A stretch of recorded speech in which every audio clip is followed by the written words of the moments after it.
Assalamualaikum warahmatullahi wabarakatuh. May peace be upon us. The Honorable Vice Rector for Academic Affairs, Universitas Negeri Yogyakarta, Professor Dr. Margana M.Hum, M.A., Dean of Faculty of Social Sciences, Universitas Negeri Yogyakarta, Dr. Suhadi Purwanto, MSI.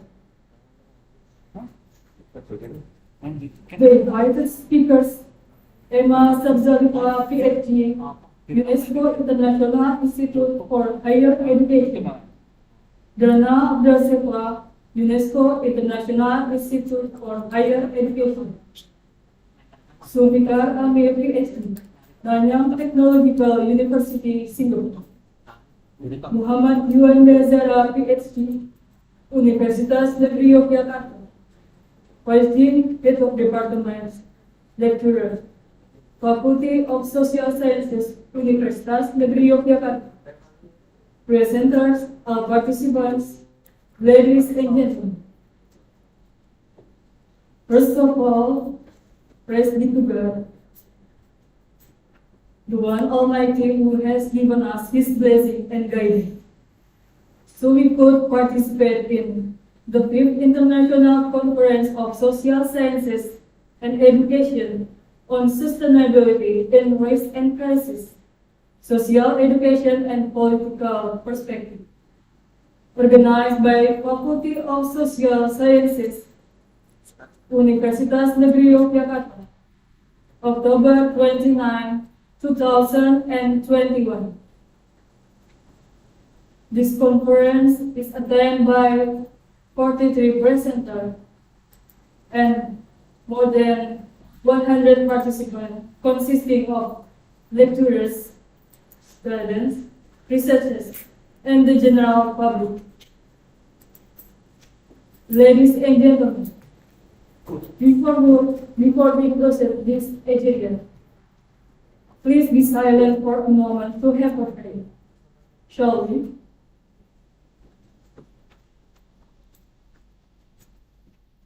Thank you. Singing the national anthem, Indonesia Raya.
Ladies and gentlemen, the next session will be a welcoming speech that will be delivered by Committee Chairman of the 5th ICSSED, Amika Wadana, PhD. The floor is yours.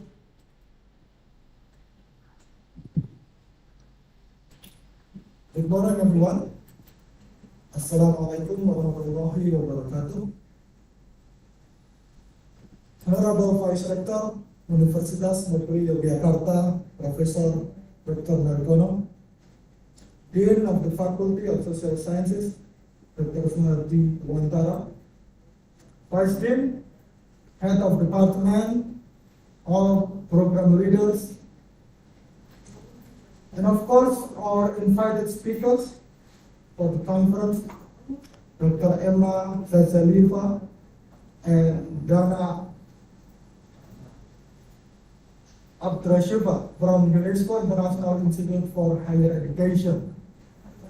Zulfikar Amir, Sociologist of Nanyang Technological University of Singapore, and our young historian here, Mas Dr. Muhammad Juandayara from the Department of History Education. All presenters, participants of the conference, welcome to the 5th International Conference on Social Science and Education, Faculty of Social Science, Universitas Negeri Jakarta, 2021. Sorry. To be honest, I've been nervous, I wish I could say welcome to Jakarta, welcome to the university, and welcome to the faculty. And we have to meet face to them and have a good time for the conference.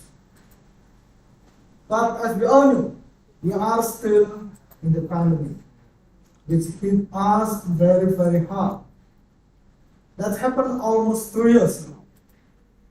Yes, thank God. It seemed to get ease here in Indonesia, in Jakarta, and everywhere around the world.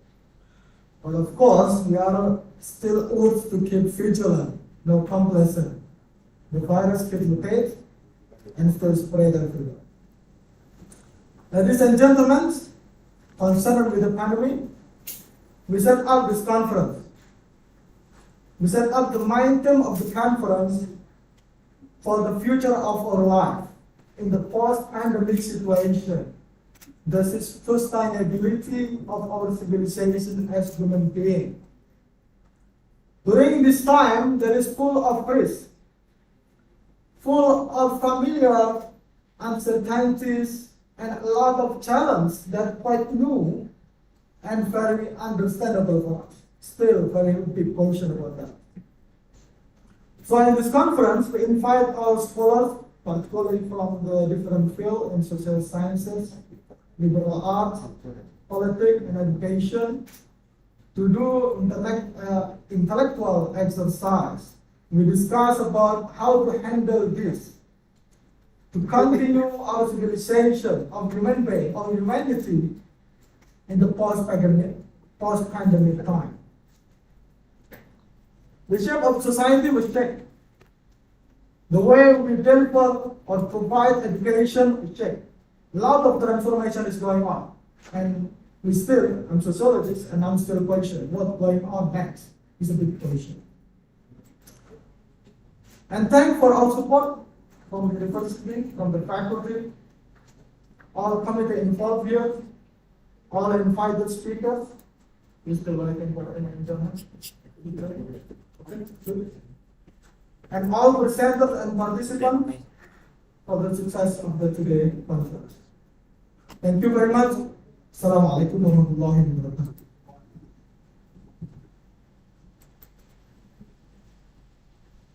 Distinguished speakers, participants, ladies and gentlemen.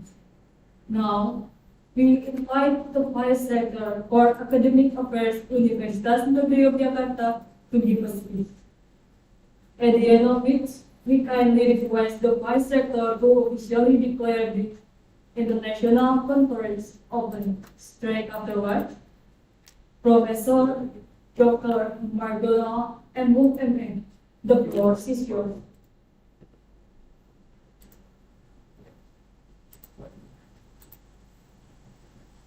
Assalamualaikum warahmatullahi wabarakatuh. Good morning.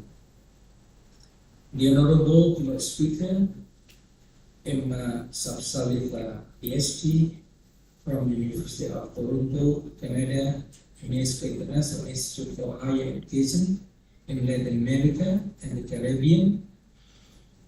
The Honorable Plenary Speakers, Sulfikar Amir PhD from Nanyang Technological University, Singapore, Muhammad Juanda Izara, PhD from University of Jakarta, Dean of Faculty of Social Sciences, Associate Professor Dr. Suharti Pawandorong, MSc, Vice Deans, Heads of Departments, Coordinators of Study Programs, all lecturers, students, distinguished presenters, distinguished participants, ladies and gentlemen.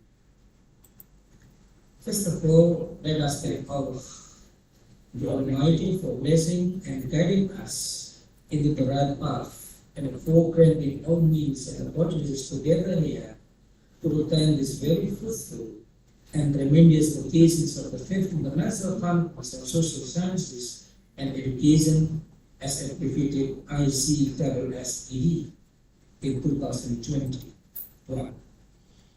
It is greatly honored and pleased for me, representing Rector of University of Jakarta, Professor Dr. Sumaryanto Empress, to welcome all of you in this conference.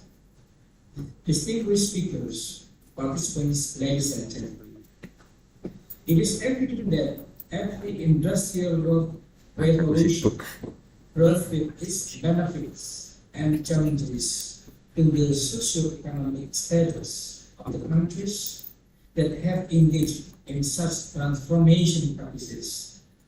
For example, in Great Britain, the invention of the commercial steam engine as the first industrial revolution made a big change for communication and transportation practices and led to many other industrial developments. In the second industrial revolution, the United States was primarily in the lead with the telephone revolutioning communication practices at the time. In the third industrial revolution, the internet was the key factor and succeeded because it was conceived as a public infrastructure technology rather than a proprietary technology. The internet has transformed the world economic landscape, and this transformation is expected to continue with the Internet of Things, or IoT, as the Industrial Revolution 4.0. Those industrial revolutions, of course, have resulted in socio-cultural economic growth, humanities, and education in the countries that managed to reap most of its positive impacts. However, the wealth distribution within the developed countries who led the Industrial Revolution was not equitable, certainly not at the global level, where inequality has become one of the key challenges along with social, education, and political perspectives. With regard to this, the discussions of the sustainability in risks and crises would be of great importance to enlighten us to be engaged in the Industrial Revolution 4.0, Education Revolution 4.0, and Society 5.0. In reference to the above issue, University of Jakarta, via Faculty of Social Sciences, is keen on responding to social resilience, which directly or indirectly gives some impacts on the issues of social culture and politics, economy, humanity, and education. That is why this conference deals with social, education, and political perspectives. It is aimed at providing a forum for scholars, lecturers, researchers, students, teachers, and practitioners to intensively share ideas under the topic mentioned and to make a collaboration across institutions and countries. Distinguished invited speakers, participants, ladies and gentlemen, to gain such an objective, the committee has succeeded to let some prominent experts as the plenary speakers from different countries, namely Emma Sapsaliva, PhD from the University of Toronto, Canada, Sulfikar Ahmed, PhD from Nanyang Technological University, Singapore, and Muhammad Yuanda Sara, PhD from University of Jakarta. In this opportunity, I would like to warmly express many thanks to them all. Adding to this, it is unwise not to appreciate all delegates and participants who have managed to come to University of Jakarta to attend today's conference. I do hope that this conference will bring benefits to all the participants in this conference and contribute to the upbringing of the scientific life. Distinguished invited speakers, participants, ladies and gentlemen, it is really aware that this conference could not have been made possible without any help from many parties, including the head of the committee and his members, the dean of the faculty of Social Sciences, and his staff members, the delegates from many institutions and others.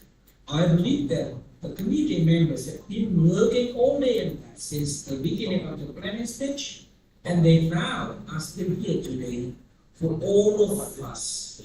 Therefore, I should appreciate their work and dedication and express many thanks to them all. I do apologize for any shortcomings we may find during this conference. Finally, I wish you gain a fruitful and pleasant forum in this conference via virtual mode. With the great word of Bismillahirrahmanirrahim, it is a pleasure for me to declare the official opening of the 5th International Conference on Social Sciences and Education in 2021. Thank you. Wassalamualaikum warahmatullahi wabarakatuh.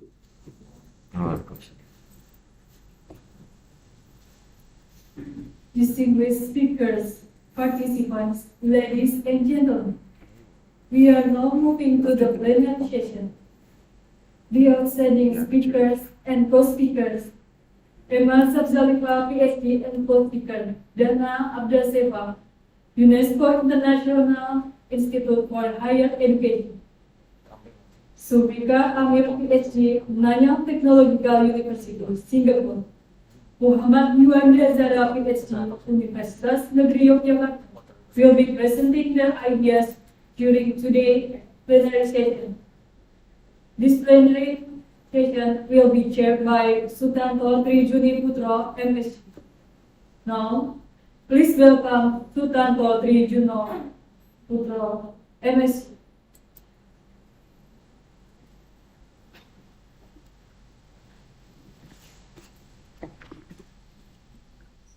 Bismillahirrahmanirrahim. Assalamualaikum warahmatullahi wabarakatuh.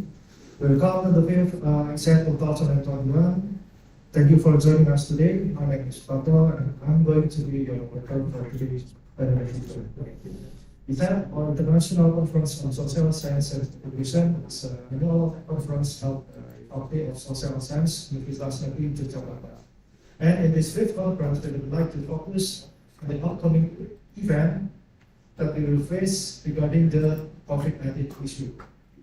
Well, we focus on this issue actually, because we've already experienced that from this issue, it's already changed our habit, it's changed our daily activity, and from there we can conclude that everything has to be connected to the internet and technology. But what's next? What will happen then? And furthermore, what we have to do in the future to answer the challenge that will happen in the future. And gladly, today we've already had 4 outstanding speakers joining us to give us more ideas and insight to address this problem. And for the first speaker, we will have Dr. Emma Sabzalifa. She is a senior policy analyst at the UNESCO International Institute for Higher Education in Latin America and Caribbean.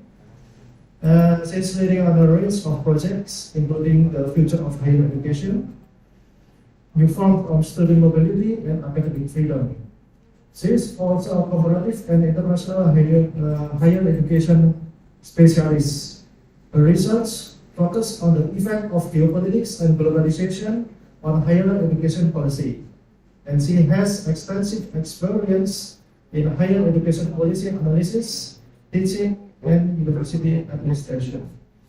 As for the second speaker, we're going to have Dana Abdaseva. She is a policy analyst at the UNESCO International Institute for Higher Education, and she contributes to the institute projects on the impact of COVID-19 on higher education, future of higher education, as well as organization of virtual conference with the focus on the transformation in former Soviet countries and presentation of data in higher education. And she will be the co-presenter of Dr. Emma. Both speaker will talk about the future of higher education. For the third speaker, we're going to have Zulfikar Amin, PhD, an associate professor of science, technology, and society, a faculty member of sociology program in School of Social Sciences in Nanyang Technological University, Singapore. His research focuses on examining institutional, political, and epistemology dimension of scientific knowledge and technological system. And the fourth speaker going to be Muhammad Yuanda Zara, PhD, from Historical Science Program, Universitas Negeri Yogyakarta. He is a lecturer, researcher, book writer on the history of modern Indonesia. And from him, we want to learn on what had happened in the past regarding the pandemic in Indonesia and how we learn from it for the better future. Before we start for the first presenter, I would like to inform you that this panel session will be divided into two parts. The first part will be delivered by presentation by Dr. Emma Sapsaleva and Daseva for 35 minutes, followed by question and answer session for 15 minutes. After that, we're going to have the second part of the panel session, which will be delivered by Dr. Zulfikar Amin and Dr. Yuanda Zara for the total 17 minutes, followed by 30 minutes of question and answer session. And for the question, you can raise your hand during the question and answer session or write your question in the chat box in the Zoom. And for the presenter, I will have to say sorry that I have to interrupt you 10 minutes before the presentation ends, just for a reminder that your time is almost done, so you can quickly finish the presentation. Okay, without further ado, let's go to the first presenter. Dr. Emma, are you ready? Yes, we're ready. Okay. Okay, everyone, please welcome Dr. Emma Sapsaleva. Thank you. Thank you very much, colleagues, for the warm welcome. Good morning to you all. In fact, for me, it's good evening. I'm joining you from Canada, where I currently live and work. I'll be joined in my presentation by my colleague Dana Abdrasheva, who's actually with us, joining us this morning for her too in Kazakhstan. So we're going to present our work together that we've been doing at UNESCO on the futures of higher education. Before we begin, let me wish you all a very successful and productive conference. Let me thank the organisers for inviting us to share some of our learning with you. And let me thank Dr. Wardana in particular for reaching out and making contact with us. And to say to you all that we look forward to your questions at the end. So I'd like to put up a PowerPoint, and I hope that's nice and visible. So, as mentioned, we're going to be presenting about the futures of higher education. Now, our presentation will be in English, but you'll see already that our slides also show some text in Spanish. Now, maybe some of you know Spanish, don't worry if you don't. The reason for that is our institute, the UNESCO International Institute for Higher Education, also has strong historical connections to the Latin American Caribbean region where Spanish remains widely spoken. And in fact, you might hear us talk about the Institute as ESL, which is from the Spanish language acronym. But you'll see from our presentation today that in fact our remit, what we do, goes well beyond that region, and our work is relevant around the world.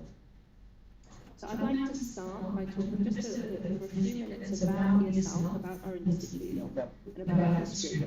We're considered a Category 1 institute of UNESCO, and the institute was created in 1997. It's the only specialized institute of the United Nations system that has a mission to contribute to the improvement of higher education in member as I mentioned, I'm not there at the moment, Dana is not either, so we have a global team of researchers in our research and analysis unit, and our role is to examine higher education around the world, both in terms of policy and in terms of work that could improve policy and improve the quality and relevance of higher education. So inspired by the Sustainable Development Goals and the 2018 Regional Higher Education Conference in Latin America and the Caribbean, ISALT has four main areas of activity. Through research, we generate and disseminate evidence for policy improvement at regional, national, and institutional levels. We contribute to capacity development of decision makers and researchers. We provide technical cooperation to countries and networks of institutions, and we collaboratively advocate for the right to higher education as a public good. Our current strategy focuses on four main topics: internationalization and mobility, quality and relevance, equity and inclusion, and innovation. And actually some of our projects, including the one that we'll talk about today, cross all of those different topics. So I will pass now to Dana, who's going to introduce this particular project.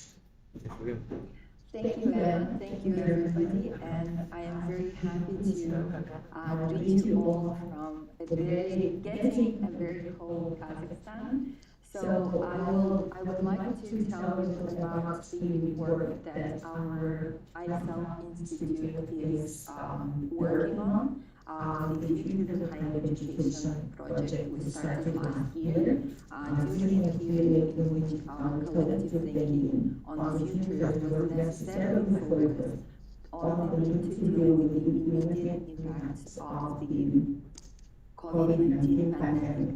Over a year later, the pandemic continues to have significant effects around the world. It has shown a harsh light on underlying inequities, many of which we see replicated in higher education.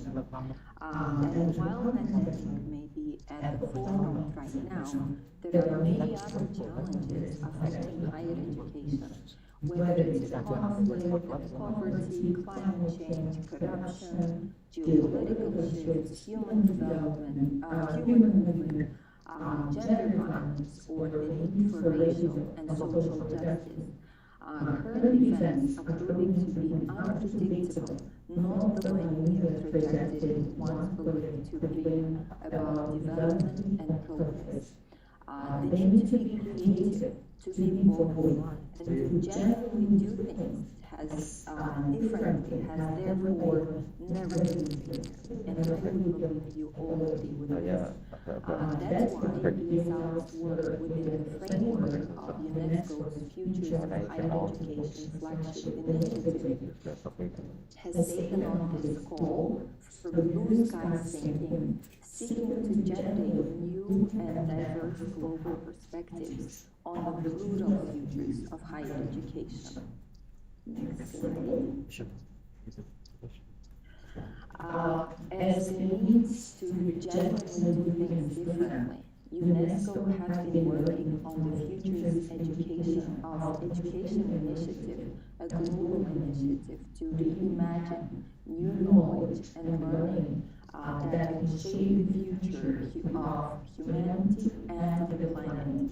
The main objective is to generate an agenda for global debate, research, and action on the futures of education, learning, and knowledge. In a world of increasing complexity, uncertainty, and precarity. This initiative has started 2 years ago and has consulted 1 million people around the world. It will result in a report led by an international commission that is going to be published in November this year at the UNESCO General Conference. So please keep your calendars open for that. The third UNESCO World Higher Education Conference will be held in mid-2022 next year, and will be an opportunity to bring together UNESCO's work on the futures of education and engage with the wider higher education global community. The conference has 10 tracks, and one which is also devoted to the futures of higher education and to which our institute is contributing. UNESCO's ISALC's Futures of Higher Education project is our institute's specific contribution to the broader UNESCO Futures Initiative. Our project focuses on the futures of higher education specifically around the world to the same 2050 horizon. We're working with a wide range of stakeholders in a democratic and participatory way in both learning and research. We're concentrating on creating visions for desirable futures moving beyond the business as usual approach. Like the Futures of Education initiative, we deliberately use futures in the plural to identify the multiple pathways that may lie ahead. So for that, in line with the aim of ESL's work to identify desirable futures, our project has two guiding questions, and these are intentionally kept very big and rather philosophical questions. So, first question is, how would you like higher education to be in 2050? And second, how would higher education contribute to better futures for all in 2050? And if you take some time to reflect on these questions, I am sure you will come up with some very interesting ideas. Back to you, Emma. Thanks, Dana. And again, we would invite you as well to tell us what you think at the end of this session, if you would like to respond to those questions. So our project on the futures of higher education has several big phases. In the first phase, which we completed earlier this year, we gathered higher education experts to discuss those two main questions. that Dana just mentioned. These experts were based all around the world, and we were able to make use, just like you have, of this technological forum to bring people together in a online way. Now our experts were based in, I'll just quickly read the list of countries: Argentina, Brazil, Chile, China, Ecuador, Egypt, Ghana, India, Jamaica, Jordan, Kenya, Malaysia, Mauritius, Mexico, the Netherlands, New Zealand, Peru, Poland, South Africa, Thailand, the United Kingdom, and the United States. I'm sorry, on this occasion we were not able to bring in somebody from Indonesia, but I think you'll agree that we nevertheless did a pretty good job of getting good global reach with the people who were able to consult with on this occasion. So each of those 25 experts wrote a short concept note, and if you want to scan the QR code that you can see on the screen at the moment, that will take you to a page on our website where you can download the concept notes. They're all available in English or French or Spanish. And you can also access the report that we published based on that consultations, the concept notes and the online workshops that we ran. And that report is also in English, French and Spanish, and it's called Thinking Higher and Beyond, Perspectives on the Futures of Higher Education to 2050. So what we're going to do for the rest of this tour is share with you some of the wisdom that those experts shared with us to help us think collectively about how higher education could create different and better futures. So we're going to follow these 5 themes in our talk today. First, we're going to turn to the effects of the COVID-19 pandemic. I've already heard that mentioned by at the introductions of the conference several times. So we know that it continues to be relevant even over a year after it was first discovered. We'll mention bridging digital divides. We'll talk about learners for the futures. We'll talk about higher education creating better and different futures for the well-being of the planet. And we'll finish with the topic very close to my heart about mutually inclusive internationalization. So I'll turn back to Dana, who's going to take up the first of these 5 topics. Thank you, Emma. So let's turn to the first effects of the COVID-19 pandemic. And our 2050 journey is now also shaped by the pandemic. One major factor in the future will be the pandemic that we're still living with. COVID-19 is emblematic of the global challenges that will continue to encounter for the 2060 horizon. When we sit here in the northwest of the slate, we will still, just as we, the people that will still be into the future, and the earth we inhabit, carry forward what has come before and what we're experiencing right now. In this way, the pandemic is exposing systematic, racialized, and economic inequalities that have been persistent but not yet adequately addressed in our present or the past, as has been mentioned by one of our experts. Global cooperation here is more important than ever. The COVID-19 pandemic has shown both the lack of and the enhanced need for global cooperation in research, innovation, and enhancing scientific capacities. The pandemic is teaching us in unprecedented ways, as one of our experts commented, like no other time humanity has learned the meaning of a shared destiny in sickness and in health. In this mix of misery and disruptions, the pandemic has, in the words of one expert, created temporary solidarities, not only globally, but at global levels too. From this, we learn that there is a need to work collaboratively. Higher education needs to be better prepared for crisis. We have seen this very well during the pandemic. Responses to global challenges such as this will be at the heart of international cooperation, underpinned by values of integrity and equitable access that should also be reflected in how higher education institutions are led and governed. The pandemic is demonstrating the necessity to reimagine all forms of education in more pioneer ways, while at the same time exposing the need for higher education to be better equipped to respond to crises, whether it's pandemics, migration, conflict, or other issues. Back to you. Thank you, Donna. So let's move to the topic of bridging digital divides, because one of the side effects of the pandemic has been an explosion in the use of technology. The comments of your organisers are how impressed I am by the way that you set up this conference. And it just seems again to be a moment in which we will stop to reflect on the way that technology is affecting not only our everyday lives, but higher education. That said, we know that technology has already been revolutionised in higher education before we got the pandemic. We've seen an example of high-level technologies that have achieved the level of sharing human feelings.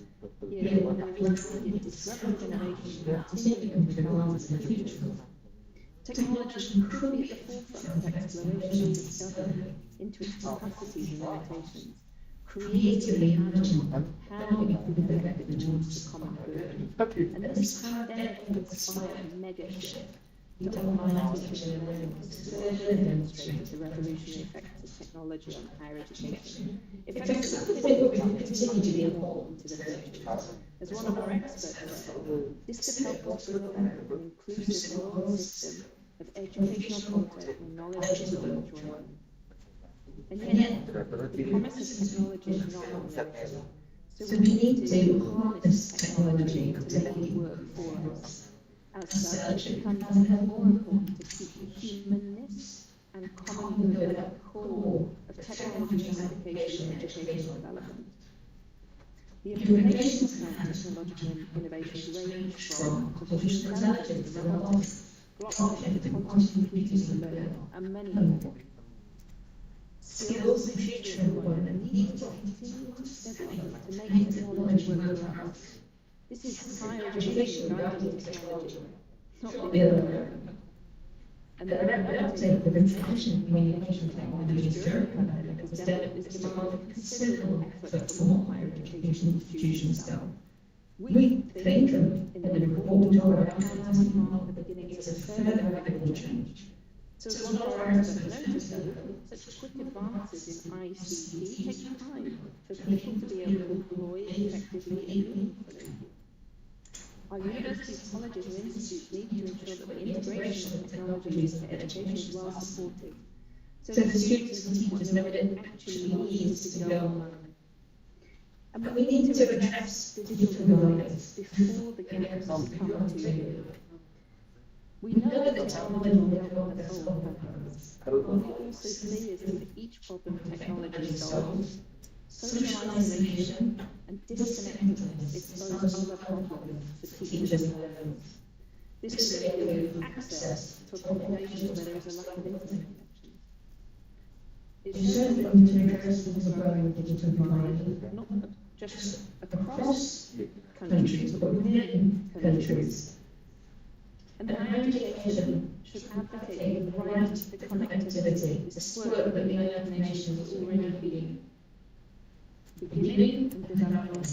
Higher education needs to be there with this advocacy, not just for connectivity, but the right for a device, the right to networking, so that continued digitalization democratizes access and supports better higher education experiences. Back to you, Ben. Thank you. Everything regarding the technology is so very well said. And also to the next idea about the learners, the higher education in 2050 may be more adapted to these learners, which would be quite different from the current organization, whereby learners must adapt to higher education structures. The end goal of these points is that education should prepare learners not only for livelihood, but also for life, as very well said by one of our experts. So what do we need to do? We need to equip learners for the future.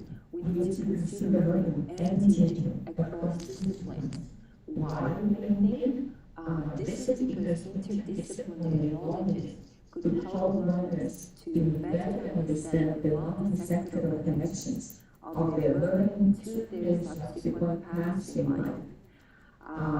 It also enables not only learners, but teachers and researchers to benefit from the advantages yielded by studying across disciplines.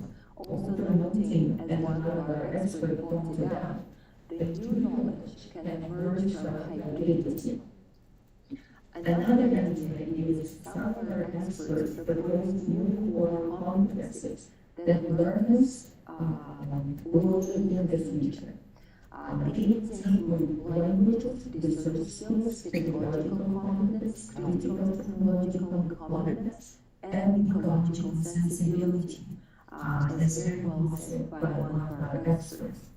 As another expert noted, the growing interconnectedness between higher education institutions may require the move to a consensus on the minimum necessary learning in first degrees that will facilitate an integrated world, scientific and historical cultural literacy, communications, languages, social relations, and preparation for work. This is not just learning across disciplines, but it is also about the outlook that learners may have.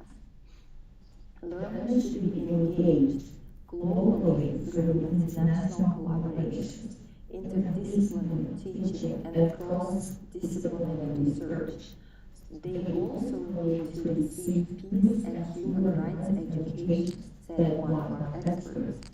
And learning should emphasize what one expert called the human dimension of higher education, including problem-solving, project work, entrepreneurship, developing curiosity, and well-being.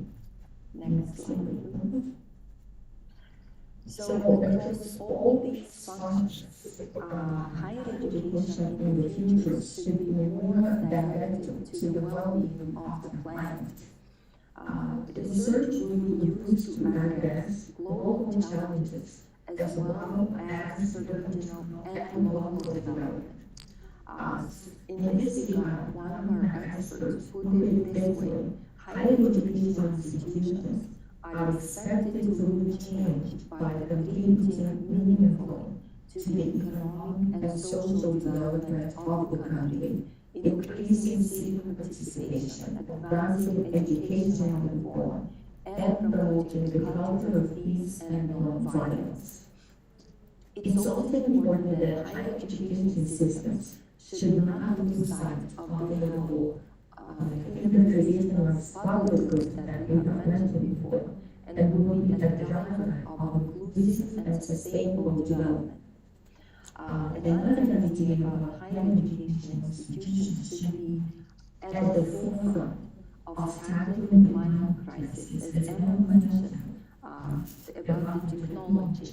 The same should be happening here. Higher education should be the leaders, both in the role of knowledge production and technology incubation and transfer, as well as in the integration of climate change education into learning.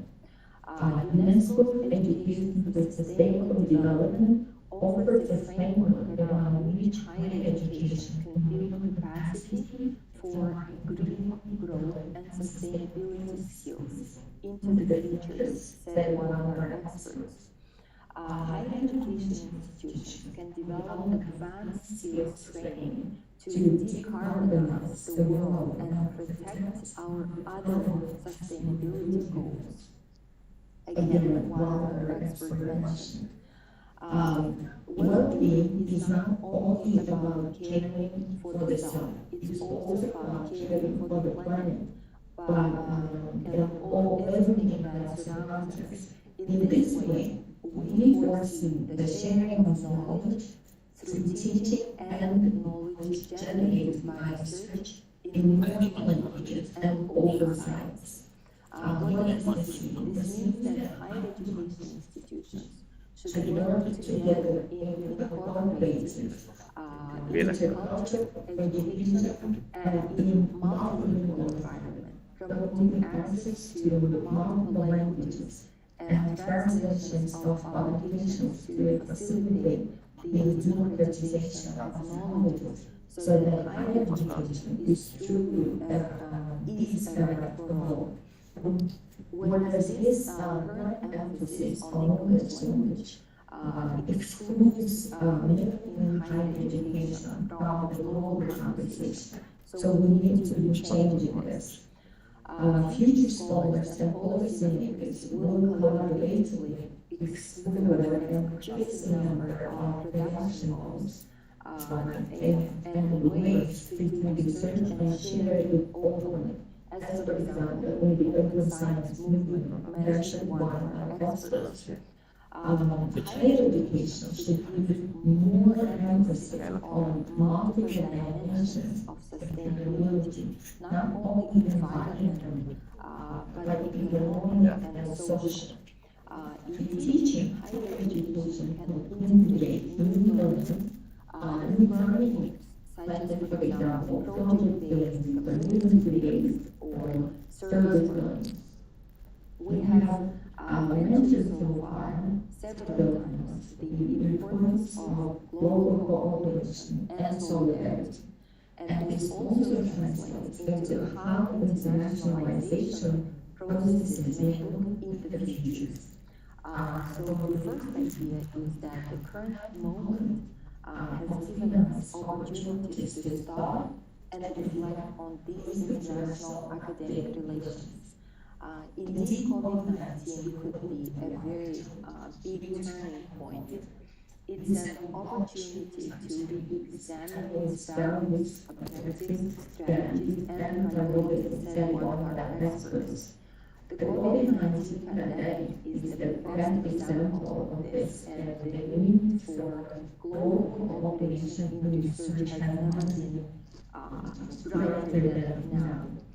We have termed this new internationalization as the mutually inclusive internationalization, which is a new phase and the departure from the imbalances in how higher education has been internationalizing in the past. So in this regards, the values and principles for the futures include promoting intercultural learning, interdisciplinary cooperation based on mutual benefit, solidarity, mutual respect, and safe partnership. It's also important that the key role of higher education is maintained to build cultural awareness and global confidence and to maintain that thick global communication necessary to build a new and stable world society, mentioned one of our experts as well. It's also very crucial that we promote cross-border standards, which builds on the work UNESCO is already doing. And this means that internationalization initiatives should be a success and not come at the cost of quality. Regional initiatives can also help in supporting local languages and organizational structures, building on current experiences such as the harmonization of education standards and mutual recognition of academic and professional qualifications, expanding student and academic mobility, global research, technology development, and transfer innovation and knowledge production. And I would also like to just say a few words about using the internationalization without compromising quality, where all the countries will preferably accept the dual standards in higher education that will mean that the quality of higher education will be maintained at a very high level. Back to you, Erin. Thank you.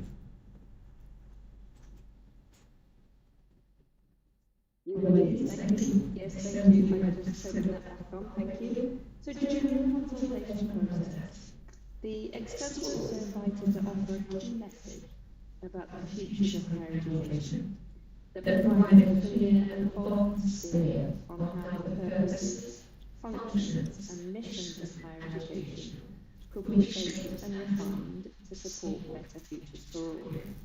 So, in this vision, higher education takes active responsibility for our common humanity. It promotes well-being and sustainability. It draws strength from intercultural and epistemic diversity, and it upholds and creates interconnectedness at multiple levels. Now, following on to the expert consultation, we've sought out additional perspectives on the futures of higher education. And we ran again earlier this year a major open public consultation. Perhaps some of you had a chance to complete it.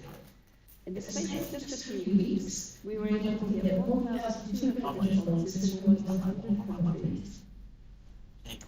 And through the consultation, we used the same two questions. I'll put them in the chat as well in case anybody wants to take them afterwards. So just a reminder, that was, how would you like higher education to be in 2050, and how higher education should lead to better futures for all in 2050? So we are at the stage now where we're finalising another new report that's going to come from that. I have a different QR code for you on this page. You can click, scan it, or you go to the site that you can see that's hyperlinked here. You'll be able to sign up for a webinar that we're organising on the 25th of November. I think it will probably be rather late in the evening for you, but maybe something a nice way to wind down your day. But we really would love it if you could come and join us, because while we've been able to talk to you today about some of the financing expert consultation, on the 25th of November we'll be launching the next report, which is about the public consultation. And I'd love for you to be able to come and hear a little bit more about that consultation. See for yourself what the similarities between what the higher education experts say and what people all around the world say. And what are the similarities and differences that people have to say about the future of higher education from the very different perspectives that they have. So those have been the sort of second phase of our work on the future of higher education.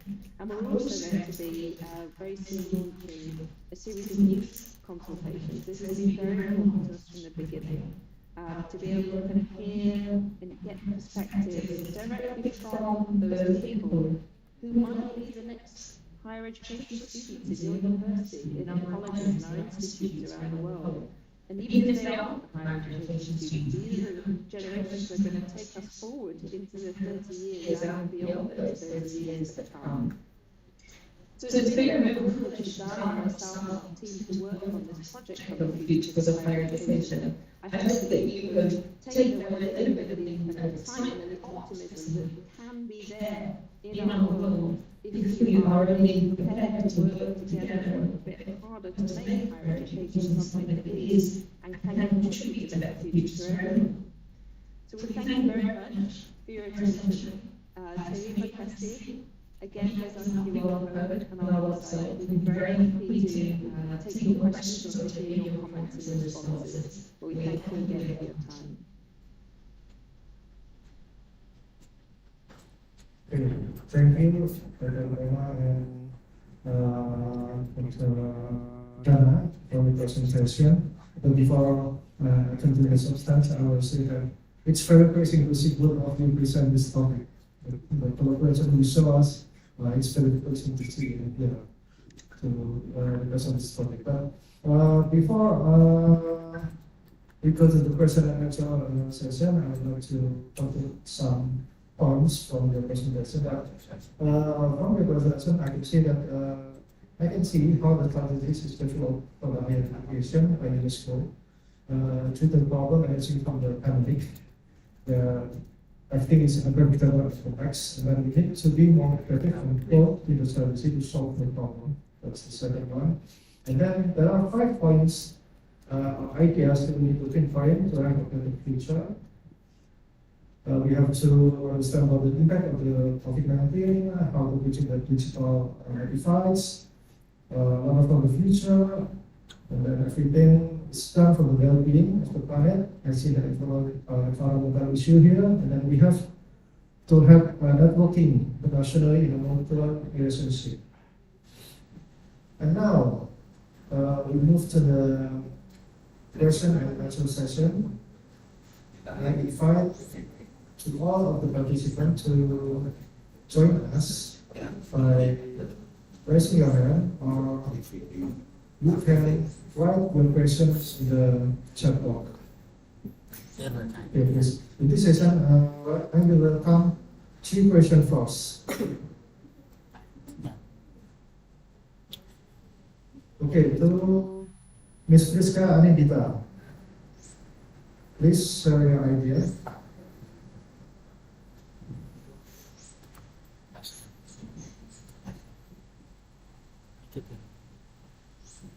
Wait a second.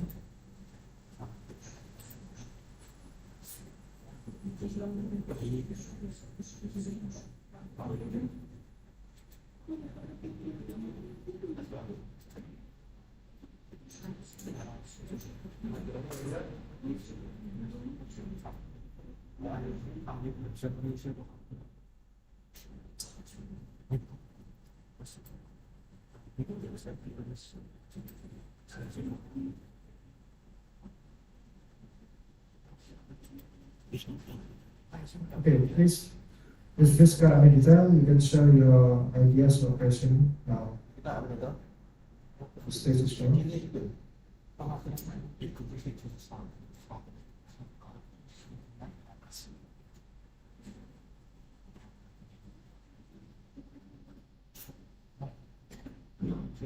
Colleagues, we really love to hear from you. Don't be shy. Tell us, if you don't have a question, maybe you can tell us how things are looking where you are at the moment. One of the things that people sometimes worry about when we start to talk about these futures of higher education horizons. They say, well, I can't imagine 2050. Or maybe they say, oh, I'm going to be in this world in 2050. Doesn't matter, you're going to be there or you're not going to be there. Actually, we can imagine ourselves in that future horizon, and it starts by thinking about what's happening now and what's happened before in higher education. So maybe one thing that you could do is to reflect on what do you think is really good about higher education where you are at the moment. What would you like to see higher education continue to do? And conversely, we could also think about what's something in higher education that isn't working from your perspective. And that's where you can then start to think about how would we go about changing that.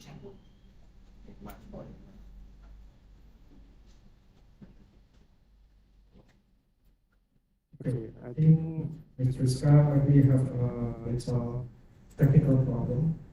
I cannot see anything in the chat or Ms. Appearance here. Maybe I will start something. It's going to give you a warm up from the other presenter. A second. I would like to say the case in Indonesia here, but I will not talk about the infrastructures.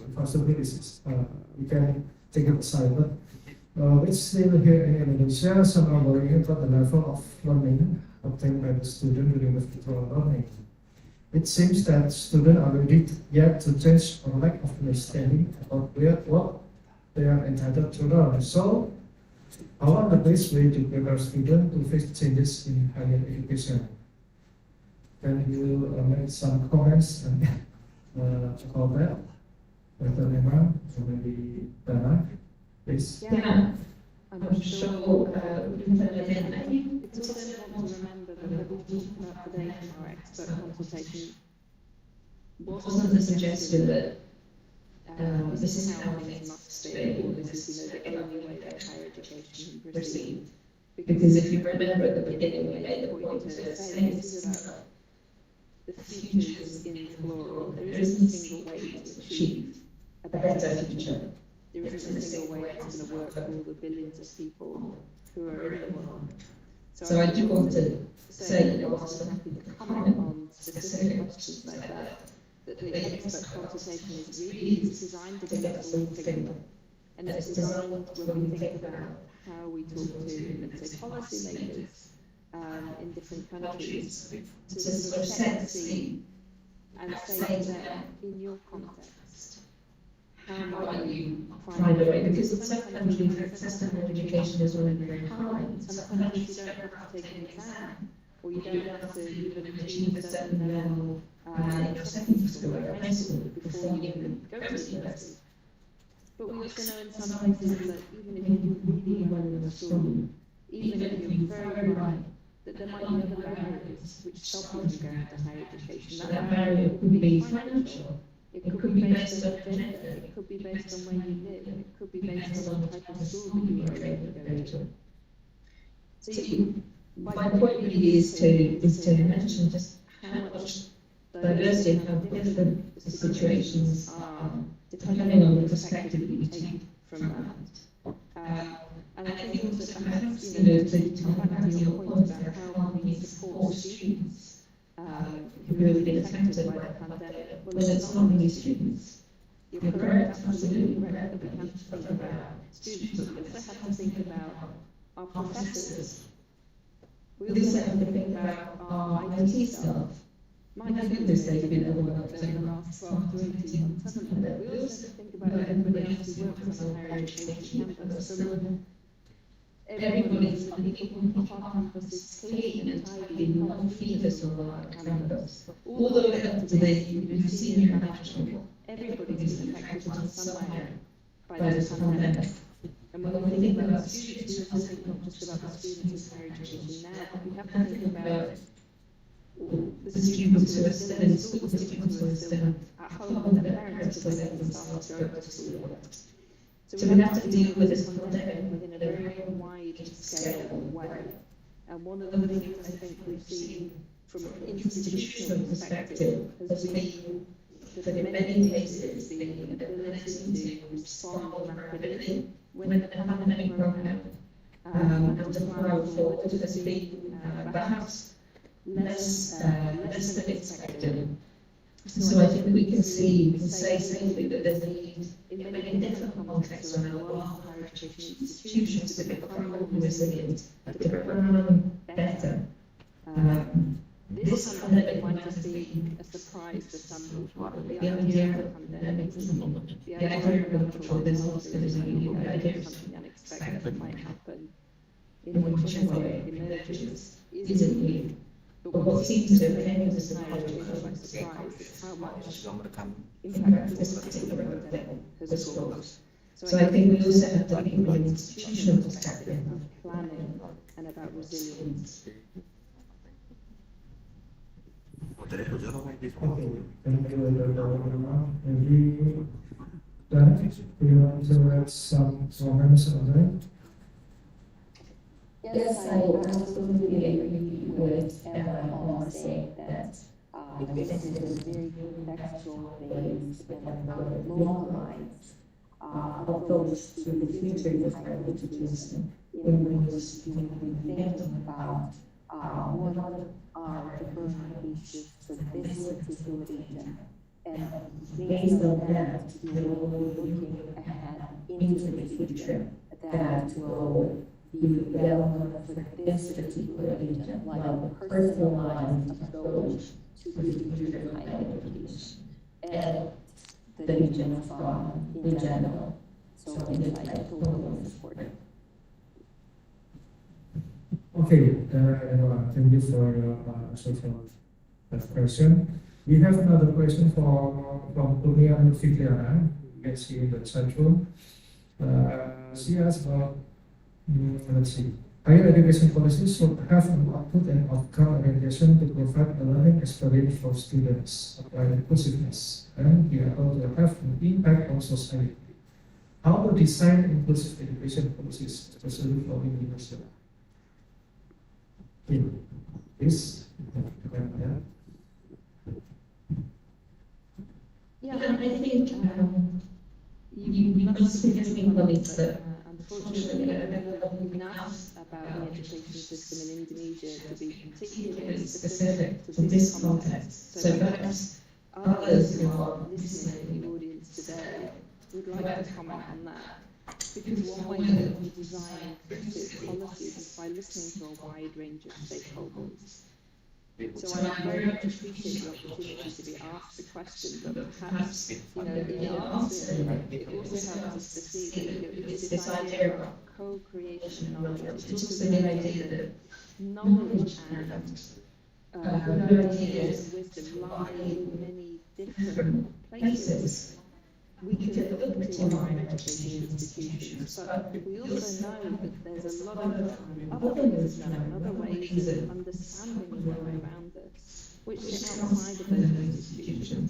So when we're designing any kind of policy, for them to be inclusive, we have to think also who we're talking to before we design the policy, how we come up with the ideas for the policies.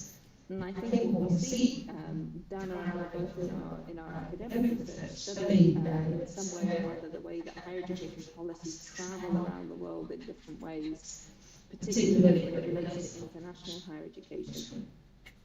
And in that way we see the impact of policies that haven't been designed to be inclusive, they haven't been designed in inclusive ways, which I do know I'm slightly answering a different question there because it's about inclusive design rather than the outcome of the policy.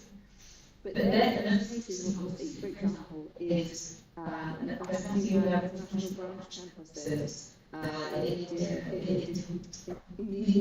Indonesia, as in, as we do in many other countries. So the idea then is to pick up an institution, put it down in a different country. Is that an inclusive way to design higher education, to design education? It has its pros and its cons. That would be what would you like to add to that? Well, I absolutely agree that this is, again, a very contextualized approach, and there needs to be local capacity or the local expertise to develop the ways to further like install these inclusive practices in higher education. And it is true that the policies are moving down. So maybe we having some good approach or a good ways of introducing inclusivity would be one of the approaches to just see how other civil contexts is approaching the inclusive education. And after that, develop your own ways of how to reach this inclusion. But it's also important to note that, like, here inclusion may mean different things, and it's very important that we, first of all, identify which type of inclusion before we launch any policies or any recommendations for either the national or institutional level.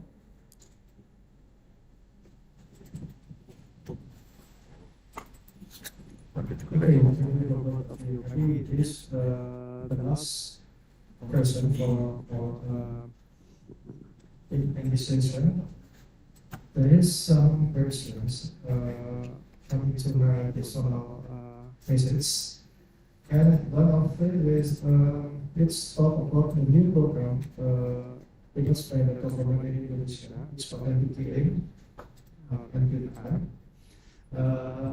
the government tried to link university program and graduates with markets, but on the other hand, they also open more roads for initiating business, like entrepreneurs, etc.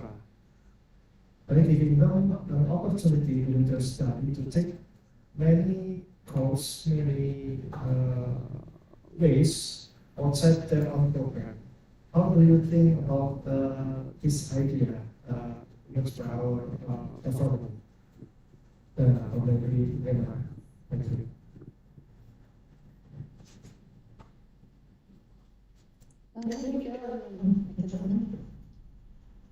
No, there you go. Okay, very good. Actually, the question was a very interesting one. Thank you for sharing it with us.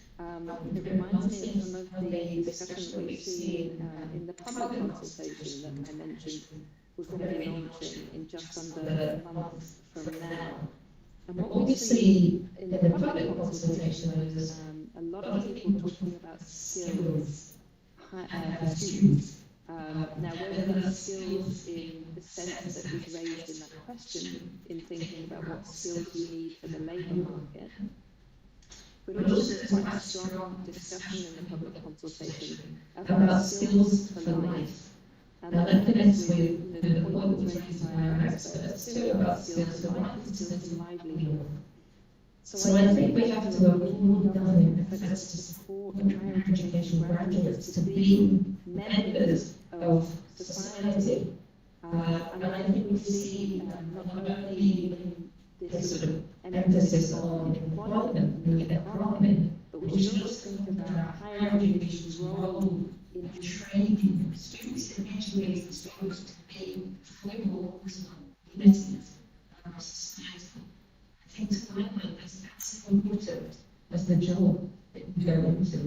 So I'm very much for the efforts to support integration, further integration of higher education with the needs of today's society into today's environment, so we can take a holistic understanding.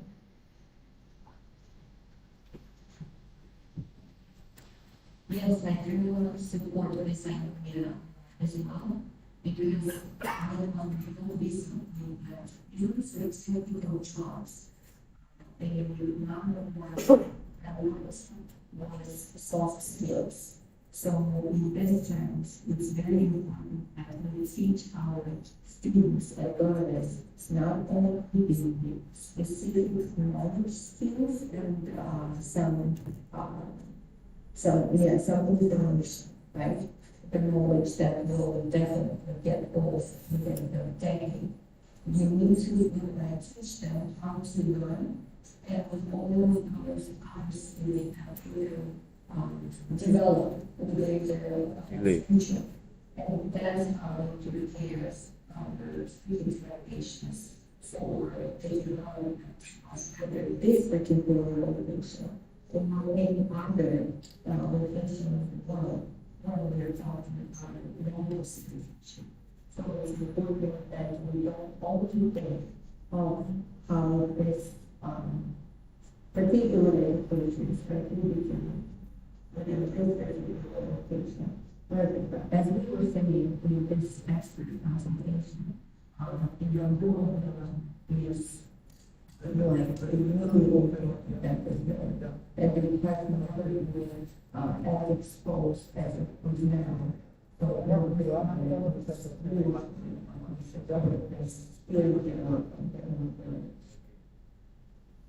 Okay, thank you very much. Unfortunately, the time for discussion in this session is going to be finished. But there is only 15 minutes, so I'm sorry to stop the discussion here. I'm very glad to have both of you to share the idea and new insight to face the future higher education globally, especially. But before you leave, there's some message from Nika that please don't leave this room yet for both of you, because I think she want to say something to that will so please stay here for a moment. Thank you for this. Thank you to everybody for the generosity to listen. Thank you for time over the questions. Let us keep the conversation going. We have to see around how objective better. Please keep Thank you again. Thank you. Thank you. Have a great day. Thank you, Dana. Okay, let's move to the second part of this presentation. Dr. Sufika, are you ready? Yes, thank you. Okay, thank you, Dr. Sufika. I've introduced your background in the beginning, so maybe we can start the presentation now. And okay, everyone, please welcome Dr. Sufika Amin from Nanyang Technological University, Singapore. Mr. Sufika, in this case, as well. Thank you so much, Mr. Operator. So my name is Sofika Amir. I'm an associate professor of sociology in the School of Social Sciences at Federal University. First of all, I'd like to thank the organizing committee for having me here. I'm very excited this moment to share what we've been working on in the past 5 months. So our sociology is more specifically, I'm a sociologist of disaster, and I'd like to share a work that I've been working on related to dynamic resilience. Will you? Oh, yeah.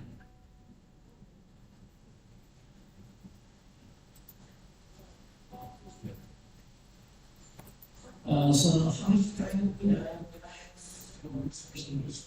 Okay, you have 35 minutes for the presentation, and we will follow 20 minutes presentation at the end. Okay, please keep me on the reminder. Okay. Okay, so the title of my talk today is about political resilience and non-classical victims. And this talk to examine the impact of pandemic, on the socioeconomic stability of Indonesian citizens, and to what extent that every social groups responded to the crisis and how much they withstand the impact of these pandemic crisis. To open my talk, I would like to make a note here that disaster is basically a social phenomenon. Of course, we know that many disasters are caused by natural hazards like volcano or tsunami and etc.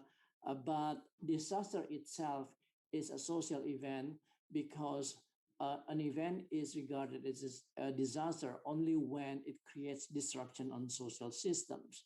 If there's an earthquake in an island with no population, it is not considered a disaster.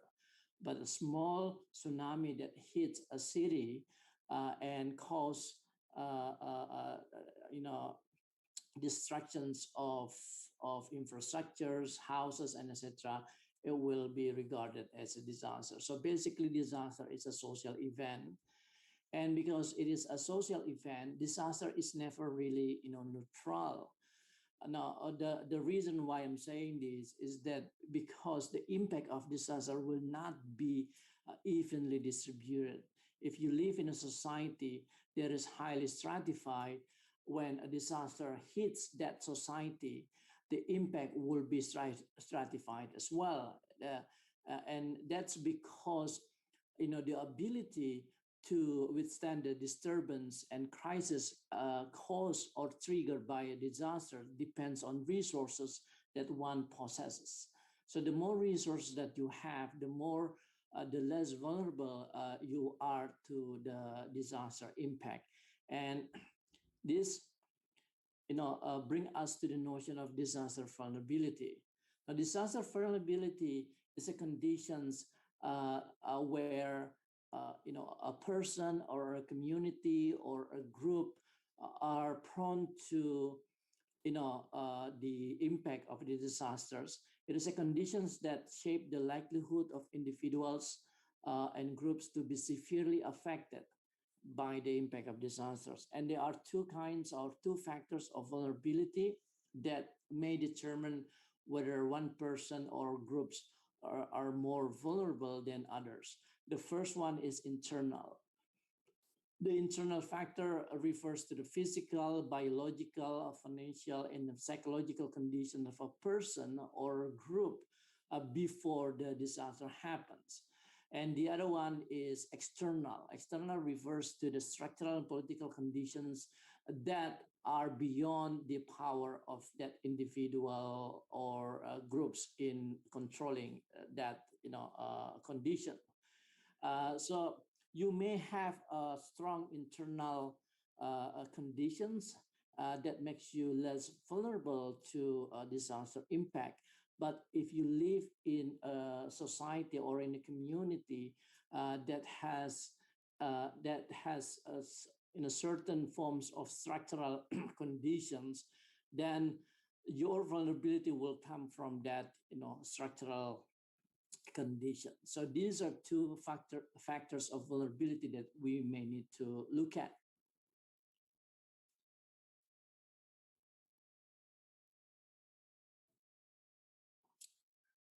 Because disasters is never neutral in terms of the impact, and that disaster always takes place in a social setting. Then when a society is highly unequal, then the impact of that disaster will be also unequal. So disaster vulnerability in a sociological point of view follows the pattern of inequality in a society. The greater the inequality in a society, then the greater the disaster vulnerability in that society. And plenty of studies have demonstrated the fact that lower class people tend to be more vulnerable than higher class people because of the amount of resources and access of information they have in protecting themselves from disaster. We have seen evidence coming from cases such as the Haiti earthquake, also the tsunami the Asian tsunami in 2004, the Hurricane Katrina in the United States in 2005, and many others. And studies have shown that lower class people tend to be more vulnerable because of that limited amount of resources they have, and they they tend to be marginalized in terms of the access to informations about the disasters. So these are two conditions that shape the high level of vulnerability among the lower class people, all over the world. So the bottom line here is that when we talk about vulnerability, it is basically a social constructions. And that is created by the structural forms of society. And the social construction of vulnerability can be sort of illustrated from this simple diagram in my slide. As you can see here, in the middle, at the center of the society, you have the upper class people, and then surrounded by the middle class, and then the out layer will be the lower class people. And if this society live in an environment that is characterized by high level of risk and hazard, then you will find the upper class as the safest group of people, and then the lower class as the most vulnerable to risk and hazard because they don't have adequate amount of resources to protect themselves when living in an area that is toxic, dangerous, and high risk, while the upper class people have resources to avoid living in those areas and to have insurance, to have other forms of protection, so that they are less vulnerable, much less vulnerable to the impact of disaster. And because of the fact that the lower class people are inclined to be more vulnerable, the notions of vulnerability is always or often linked to the notion of resilience. In a disaster studies field, scholars and researchers tend to build or to establish a link between disaster vulnerability and disaster resilience as a quid pro quo relationship. So resilience conceptually is defined as the capacity of an entity, individual, or community to withstand a shock and disturbance and to recover from the impact of the disaster. And there are two parameters to measure whether one person or a group is more resilient than others. The first one is what we call as time-based resilience. This is a parameter that takes into account the duration that one person or one group takes in order to recover from the impact. So, for example, two group of societies or communities that are affected by an earthquake. The group A takes, for example, in 1 month to recover and bring and go back to the normal life, while group B takes maybe 3 or 4 months to return to the normal life. So you can see that the group A is more resilient because it takes them a shorter time to recover, while group B is less resilient. So this is a time-based resilience parameters. But there's also another parameters of resilience that scholars and researchers of disaster studies are using to measure resilience of one society or community, which is the endurance to bear the suffering or the ability to stay calm to avoid social upheavals, and to have the ability to stay together without having so much more troubles after the disasters. And this is what we see in, for example, in 311 disaster in Japan. We know that in 2011, the northeastern part of Japan was hit by a 9.0 magnitude of tsunami.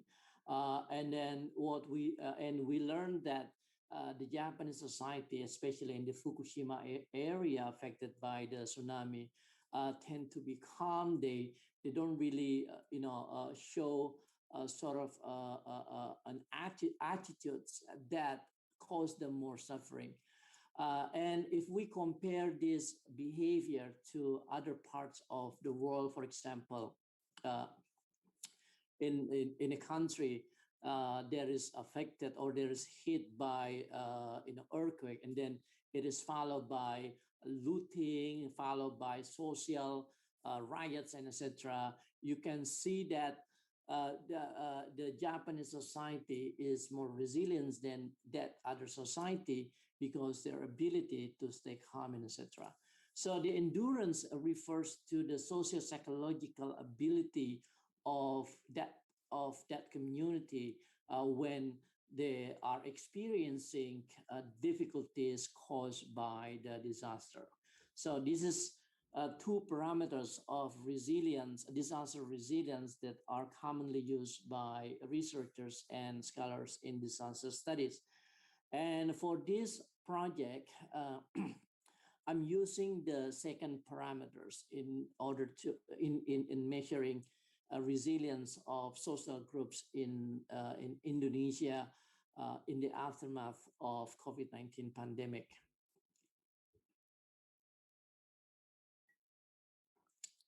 As I said before, scholars and researchers of disaster studies tend to have or to establish a sort of quid pro quo link between resilience and vulnerability. The most common assumption is that if a person or a group of people have a low vulnerability, then it will have a low resilience. Okay, no, higher resilience. Sorry, I'm a bit confused here. So yeah, so if you're less vulnerable, that means you are more resilient. If you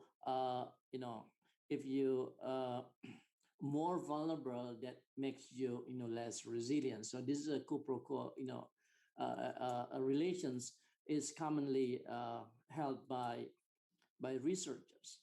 But what I found in this study is quite interesting because it goes against that common assumptions, which I would like to share here. Now, COVID-19 pandemic has been with us for the past almost 2 years now, and studies on the impact of pandemic are inclined to see lower class people as more vulnerable, thus making them less resilient to the impact of pandemic.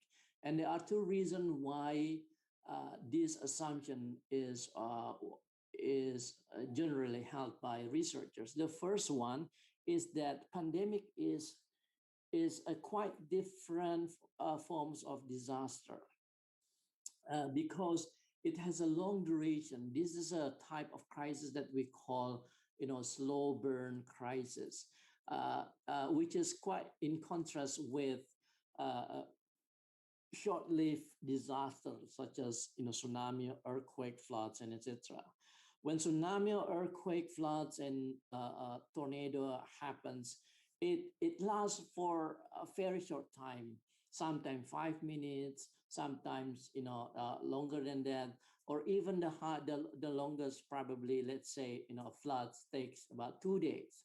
But the pandemic is taking a very long time now. We don't know actually the end of this crisis, although in some countries they have reached the stability stable conditions.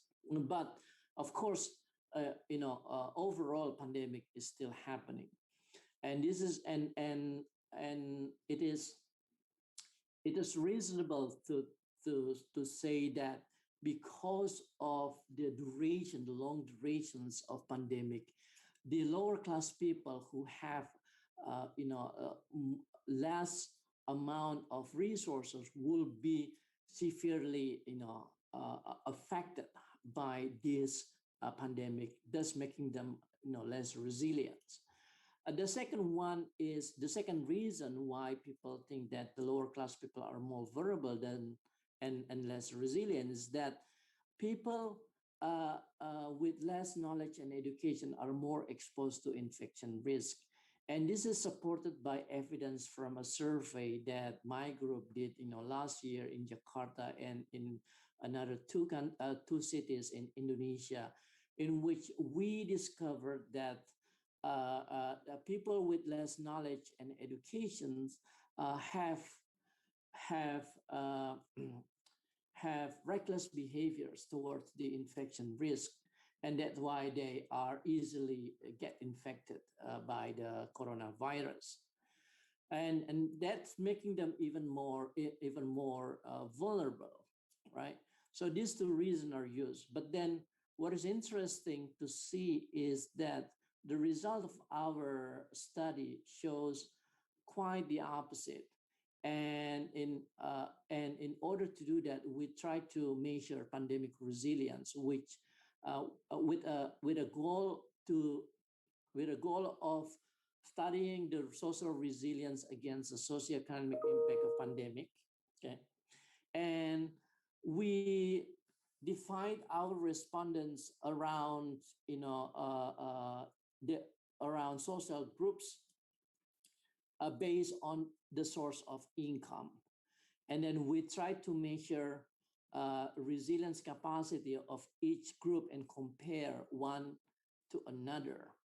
And yeah, we use the concept of resilience as defined as a socio-psychological responses to the impact of pandemic crisis. So basically, the resilience here is measured by their attitude and their perceptions and their socio-psychological responses to the impact of the pandemic crisis on their life. And there are four factors that we measure in this study, four factors of resilience. The first one is the perceptual assessment on the pandemic situation. The second one is on the economic survivability. And the third one is on the social activity. And the last one is on safety perceptions. So this is our sampling design. So I collaborated with a local researcher here to conduct the study. So we did a survey which involved 1,000 respondents with 3.2% margin of error, and we apply a double sampling and two-phase sampling of survey. So this is a phone survey that we conducted, and I think I need to say about the timing of the survey. It was the survey was done at the end of June to early July 2021. So this is a very critical time because this is when the second wave start to happen in Indonesia with the greatest impact since pandemic began. As we know that in July there were about 40,000 people died due to COVID-19, and this is the situation. And so the survey was done in a very critical situation. And this is the correlation analysis that we did just to make sure the consistency of the 4 factors that we are measuring. As you can see here, basically we can say that all of the 4 factors are consistently correlated. So we are confident that the 4 factors are suitable to be used to measure the pandemic resilience as conceptualized in this study. And this is the result of our survey. As you can see, we built a map that shows the level of perceptual assessments of each social group based on their income, income source. So there are 4 factors: pandemic situation, economic survivability, social activity, and safety perceptions. And there are 5 groups of people that we survey. The first one are those whose income come from the private sector. The second one's from non-profit sector. The third one from small business sector. The fourth one, public sector, and the fifth one is the informal sector.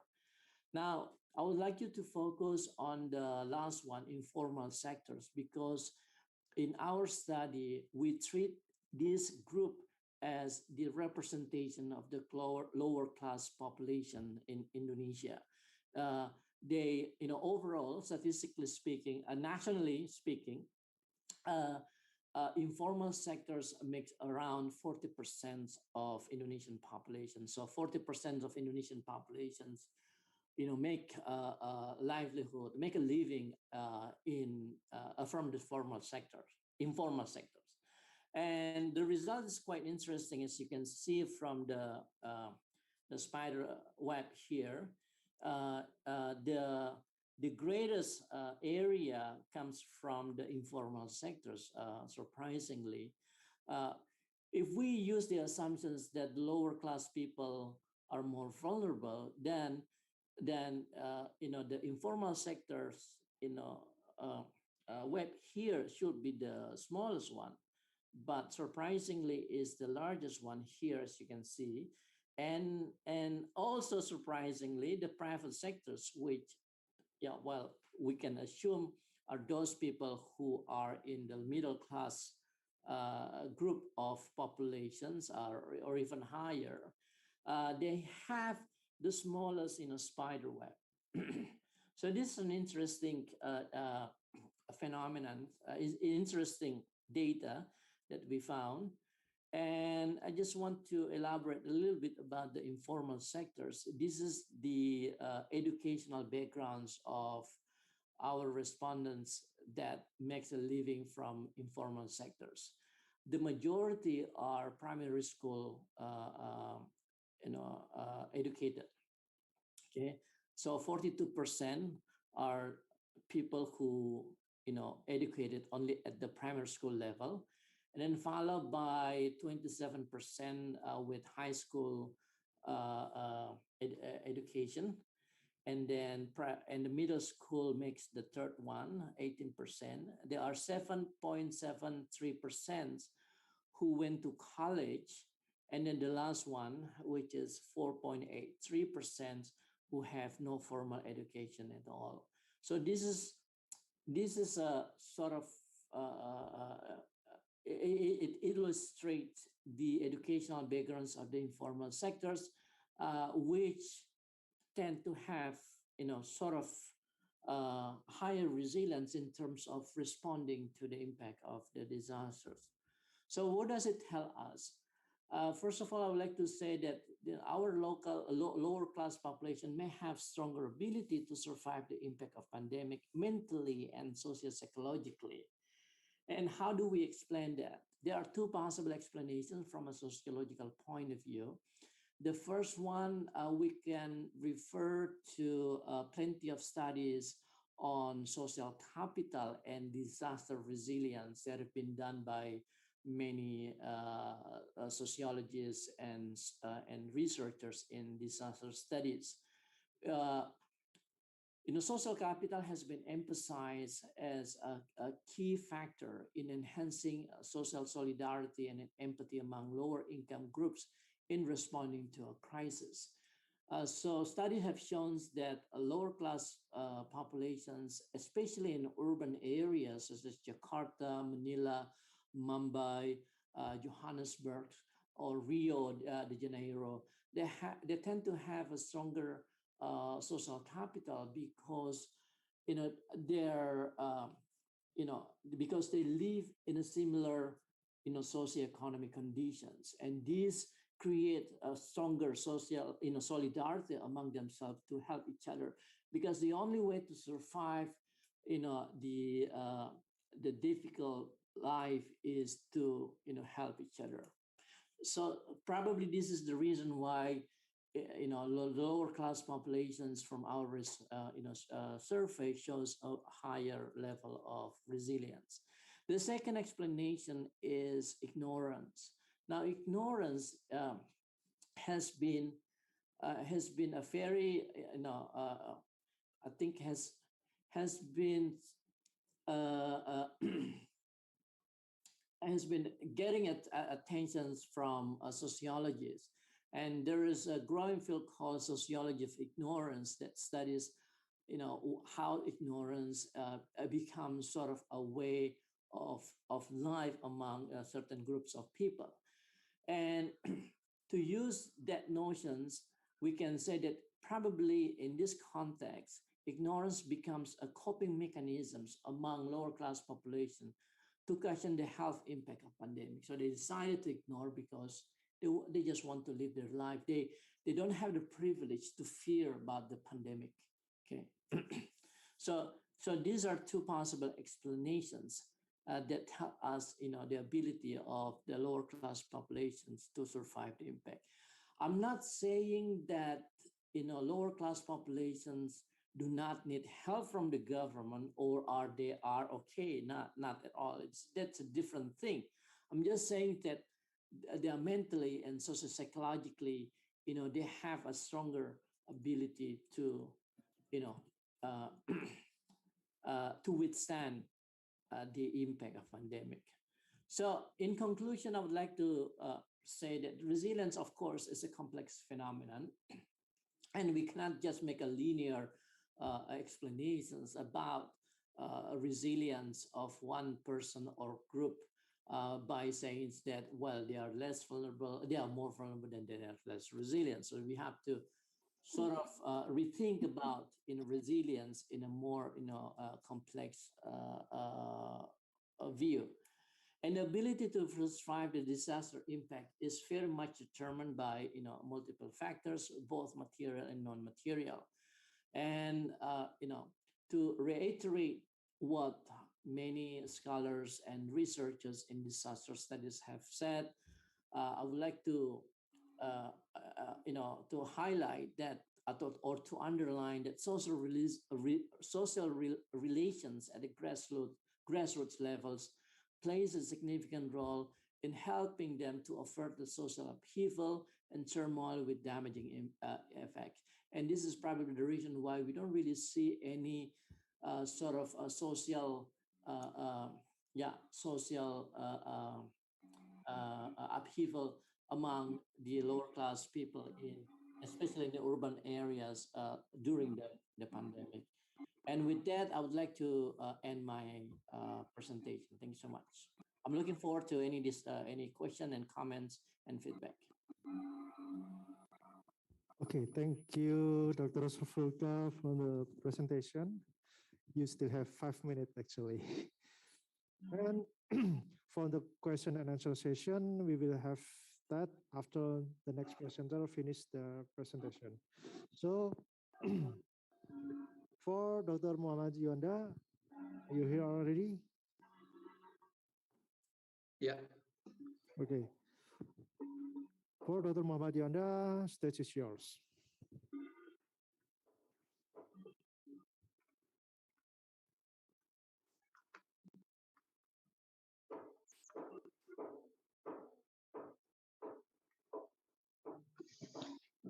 Okay, thank you, Mr. Sutanto. Assalamualaikum warahmatullahi wabarakatuh. Good morning, everyone. It's great to see you all here in this virtual conference, and thank you for coming. I hope you are all doing well in these challenging and difficult times. It is an honor to be here with you today and sharing some important ideas about sustainability in risk and crisis. I would also like to express my gratitude to the organizer of this event, the Faculty of Social Sciences, Yogyakarta State University, for inviting me to speak at this good opportunity. My name is Muhammad Yuanda Zara. I'm a lecturer in History Study Program, Faculty of Social Sciences, Yogyakarta State University. Today, we are here to know more about the sustainability in risk and crisis from social, education, and political perspective. This is a theme that is crucial and relevant to the world that we live in today. Since the end of 2019, the COVID-19 pandemic has plagued the world. As of October 26, 2021, the number of COVID cases reached 245 million worldwide, with a death toll of 4.9 million. COVID-19 has presented great challenges in human life, from health, psychological, social, cultural, technological, and even political perspective. Authorities and the public have taken various efforts to overcome the damaging effects of COVID-19, ranging from quarantine, social distancing, campaigns to wear masks, and to get vaccinated. Some succeeded, but some failed, or at least received some criticism from the public. Actually, the issue of sustainability and resilience in crisis does not only arise in events that have just happened or are still happening today. On these occasions, I would like to present an explorations of resilience and sustainability in a historical context, namely with regards to the events that occurred in Indonesia in the first half of the 20th century, at a time when Indonesia did not yet exist as a state. At the time, Indonesia was called the Dutch East Indies and was a Dutch colony. My presentation is entitled Reducing the Risk of Diseases, Disasters, and Armed Conflicts, Lessons Learned on Resilience and Sustainability from the First Half of 20th Century in Indonesia. By looking at history, we can better understand the history of the crisis that occurred in Indonesia and how the Indonesian people have responded to it from time to time. This includes how they imagine and interpret the disasters, then carry out mitigation actions according to the level of knowledge, traditions, and technology available at the time. By drawing lessons from the past, we can follow and even strengthen past best practices, avoid making mistakes in responding to disasters, and designing appropriate responses to future disasters. First, we will look at the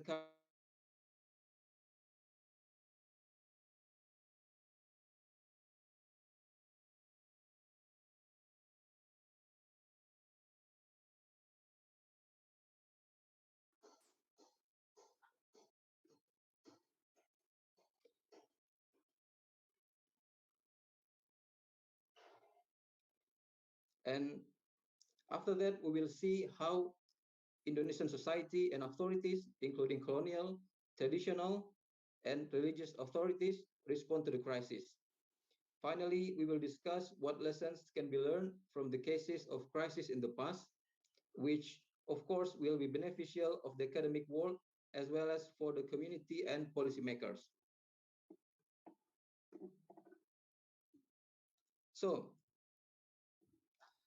scholars have studied a lot about risk management related to various environmental stressors that occur in various parts of the world, including in Indonesia. These include themes such as natural disasters, which occur in the last 20 years. For example, the earthquake and tsunamis in Aceh in 2004, the earthquake in Yogyakarta in 2006, the earthquake in Padang in 2009, and the earthquake in Palu in 2018. Annual commemorations of past disasters keep the public's memory of disaster alive, and this also increase awareness and protection system for future disaster. So the study of disaster, resilience, and sustainability have enriched our knowledge of risk management in the crisis eras.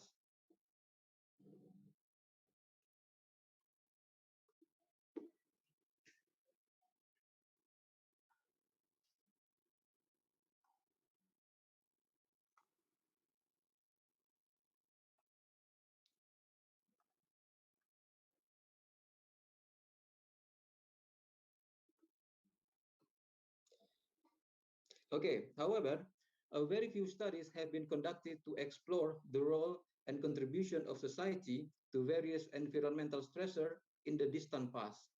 Studies on the history of disasters and resilience are largely ignored in Indonesia. So far, we can observe at least two trends in the study of disaster history. First, the history of disaster is generally placed as historical background to show that various disasters have occurred in various places in Indonesia in the past at a various period of time. Second, the history of disaster is also discussed more in terms of statistics to show the adverse effects of disaster. For example, related to the number of victims who died or were injured, the number of houses and buildings damaged, and so on. There is still a lack of studies on the response of the communities and institutions in Indonesia in the distant past related to the natural disaster and humanitarian crisis. Perhaps one of the reasons is the lack of written data available for it, considering the fact that the traditions of recording in writing, especially on matters related outside of the major themes such as politics, is a relatively new tradition among Indonesians. Meanwhile, without a serious study on the distant past, we tend to think that the Indonesian people in the past were only passive victims of disaster and crisis. And this also makes us less aware of the impact of Indonesian experiences in the past and on today's disaster mitigations, which is passed down from one generation to another in many ways, either orally, in writing, or symbolically.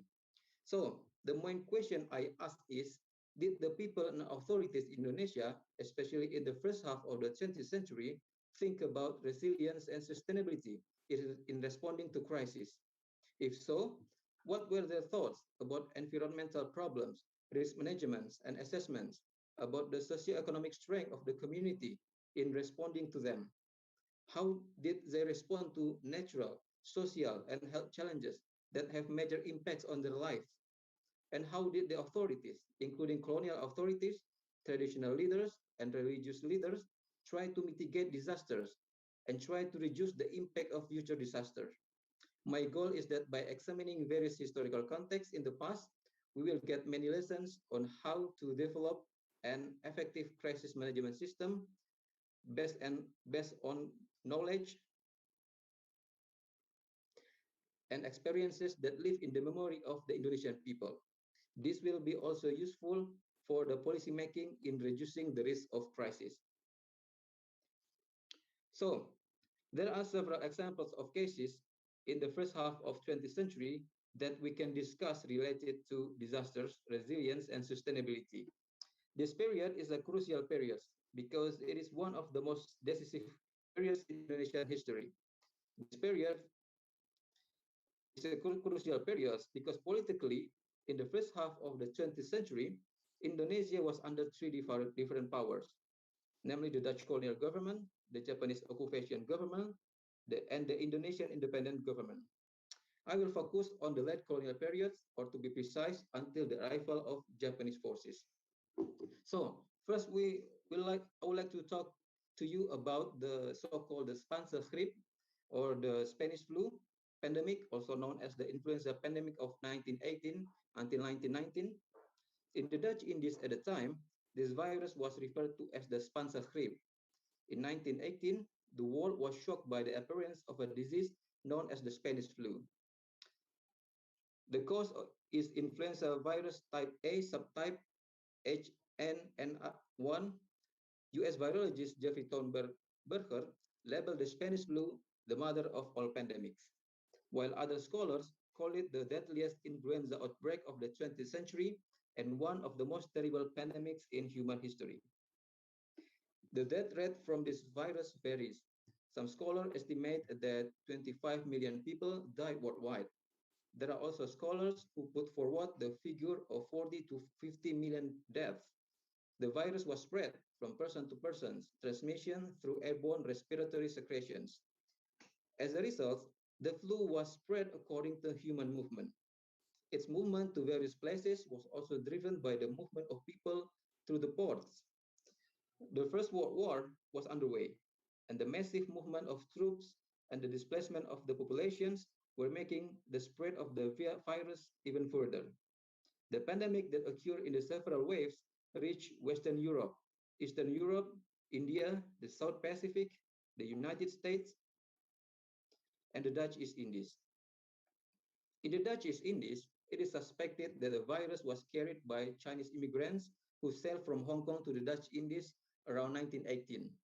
The virus was spread in port cities in northern Java, then in the east coast of Sumatra, adjacent to Malacca Strait, and the west coast of Kalimantan, as well as to the eastern Dutch East Indies. In the midst of the dreadful statistic above, which led us to think that the pandemic was really terrible, we could actually explore further about the response of the Dutch Indies authorities and people at the time to the pandemic.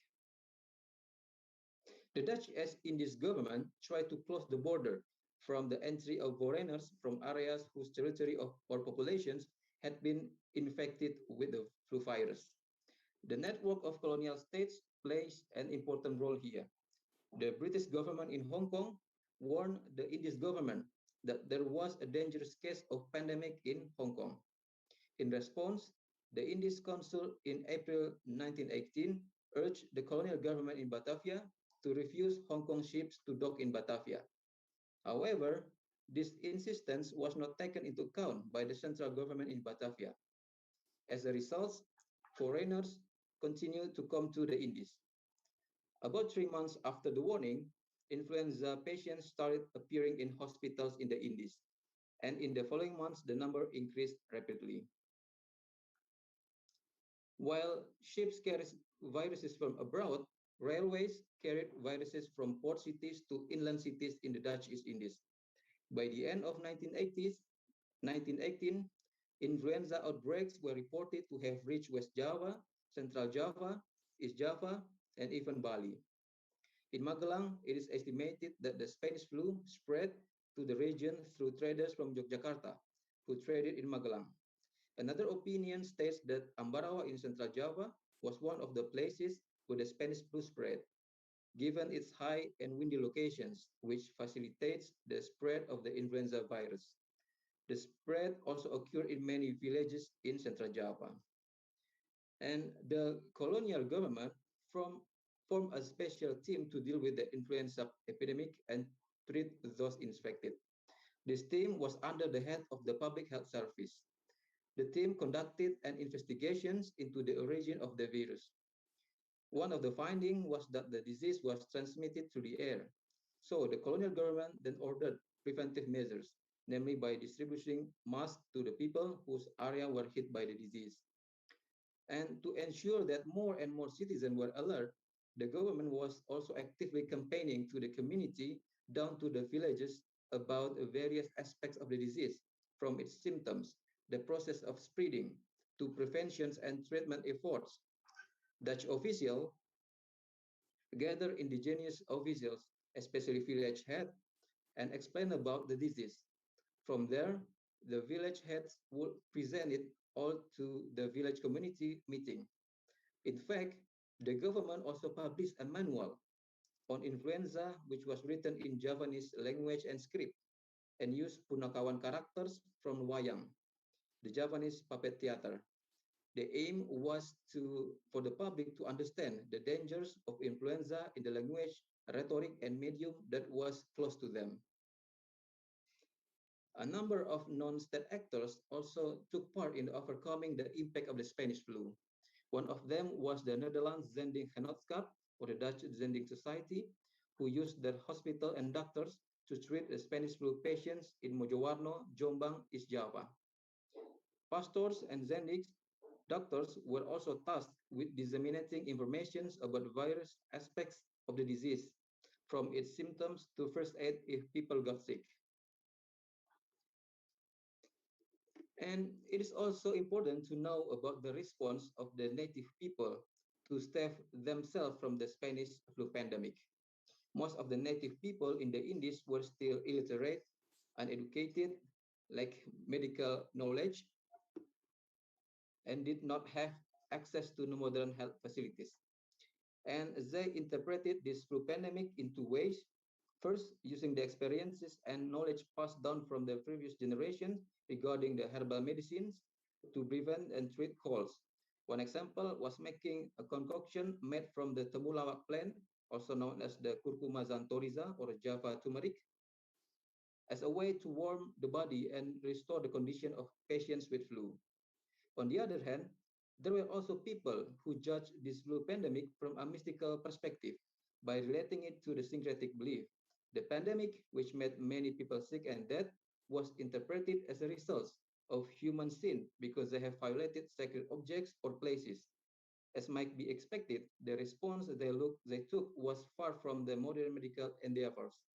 Instead of going to the doctors or hospital, they performed various traditional ceremonies, including slaughtering animals as sacrifices to eliminate the plague. Ladies and gentlemen, the second case that I would like to discuss relates to natural disaster. A case study is the earthquake in Padang Panjang, West Sumatra in 1926. The west coast of Sumatra is known as one of the most earthquake-prone areas in Indonesia. When talking about the earthquake in Sumatra, people's memory will first be on the 9.1 magnitude earthquake, which was followed by the tsunami on 26 December 2004 in Aceh. At the time, tsunami occurred in various parts of the Indian Oceans, and an estimated 225,000 people died in many countries, including Indonesia, Sri Lanka, India, Maldives, and Thailand. Subsequently, there were earthquakes in Nias, North Sumatra in 2005 and in Padang, West Sumatra in 2007 and 2009. There have been earthquakes in the past that were no less serious that occurred in West Sumatra, which can be an inspiration for us in the context of resilience and sustainability. What I mean here is the earthquake in Padang Panjang, West Sumatra, about 45 miles from Padang, the largest city in West Sumatra, in 1926, when Indonesia was still a Dutch colony. The earthquake occurred on Monday, June 28, 1926, with a magnitude of 7.6 on the Richter scale. Various damage occurred, including split ground and landslide. This earthquake was felt in areas around Padang Panjang, such as Lake Singkarak, Bukit Tinggi, Lake Maninjau, Solok, Sawah Lunto, and Alan Panjang. The death toll was estimated at 354 people, and two large earthquakes occurred at two different times, namely around 10 a.m. and around 1 p.m. Some survivors said that the apocalypse had arrived. Lake Singkarak, the second largest lake in Sumatra after Lake Toba, was shaken and overflowed and destroyed houses on its banks. Thousands of buildings were destroyed, including train stations, hotels, hospitals, prisons, clubhouses, markets, mosques, schools, and houses of native people and houses of Dutch officials. The destructions of transportations cut off the transportation route between the coast of West Sumatra to its interior. We can observe the various responses of the colonial authorities and local communities to the earthquake, which varied according to their knowledge, capabilities, and visions regarding post-earthquake resilience and sustainability. The colonial government mobilized its soldiers to help earthquake victims, and of course to secure various economic, transportations, and bureaucratic facilities that were built for colonial interests. Among the assistance distributed was food to areas affected by the earthquake. Foreign aid is also arriving, including from Sweden and Australia. After this critical period was over, the colonial government rebuilt various buildings and public facilities there. In addition, they also conducted scientific studies on the causes of earthquakes. From this study, it was known that the cause was the movement of Sumatran fault. This was the beginning of scientific efforts to examine the cause of natural disaster in Indonesia. The local people were extremely shocked at first. They had never felt such a violent earthquake with such a bad impact before. After successfully overcoming this initial shock,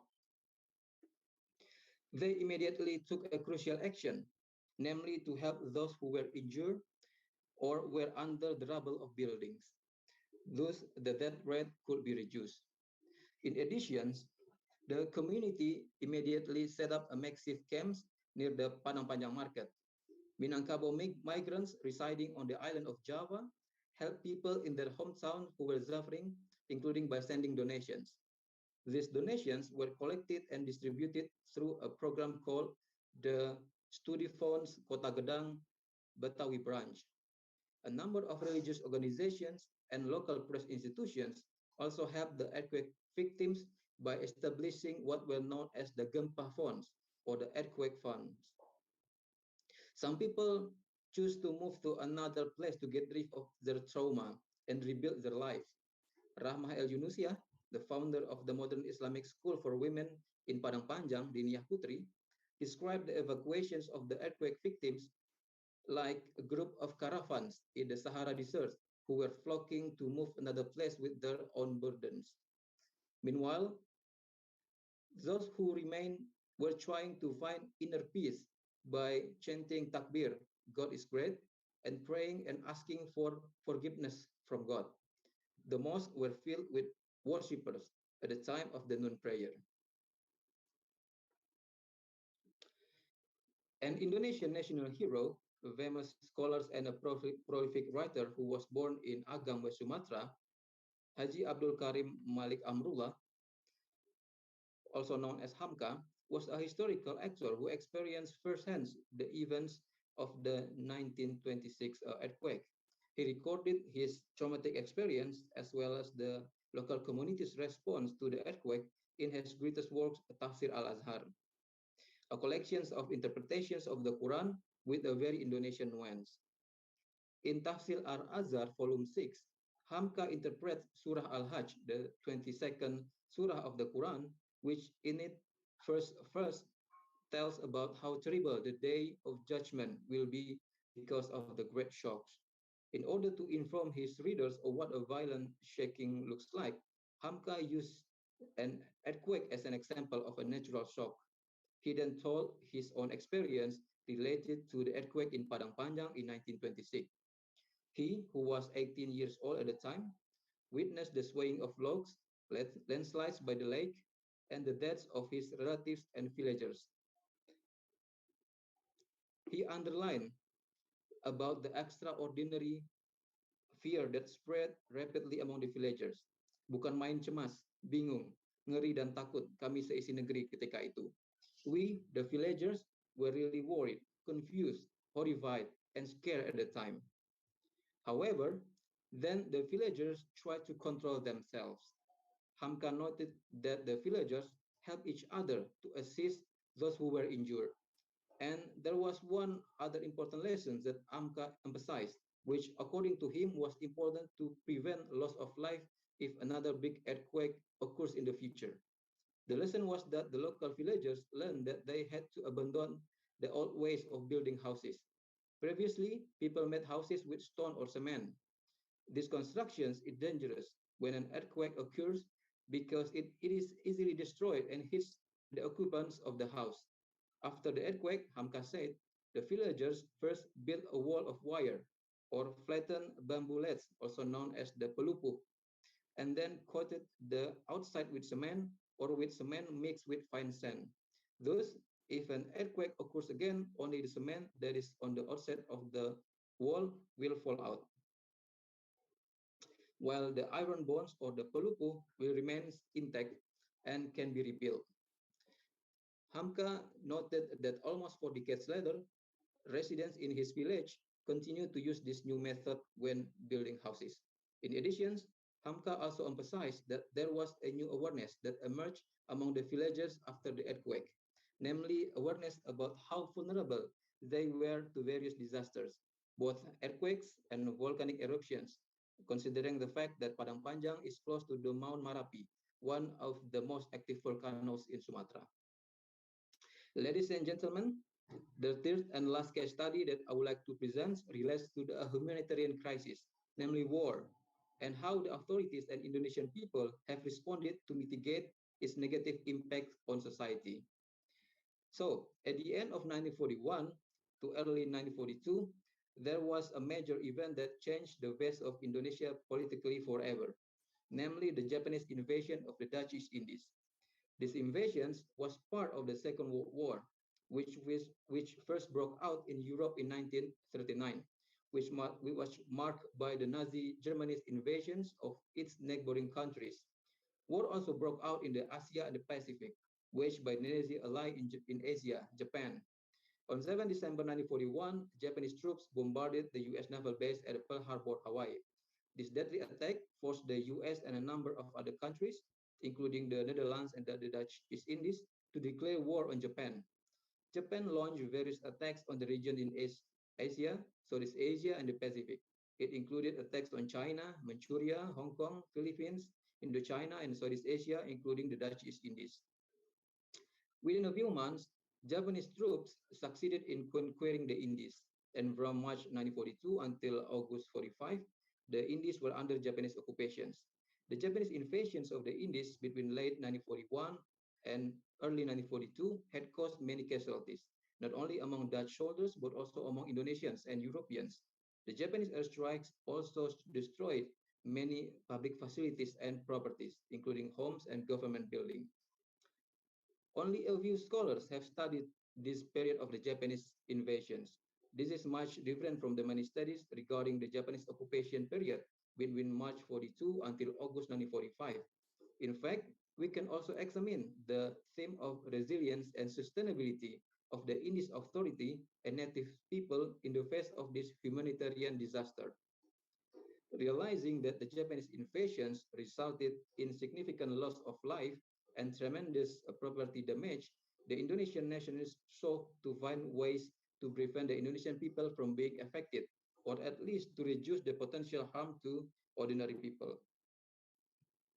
One of the safety efforts was carried out by the native medical students. They formed a special organizations, namely Penolong Korban Perang, or Victims of War, or Helper of Victims of War, abbreviated as PKP.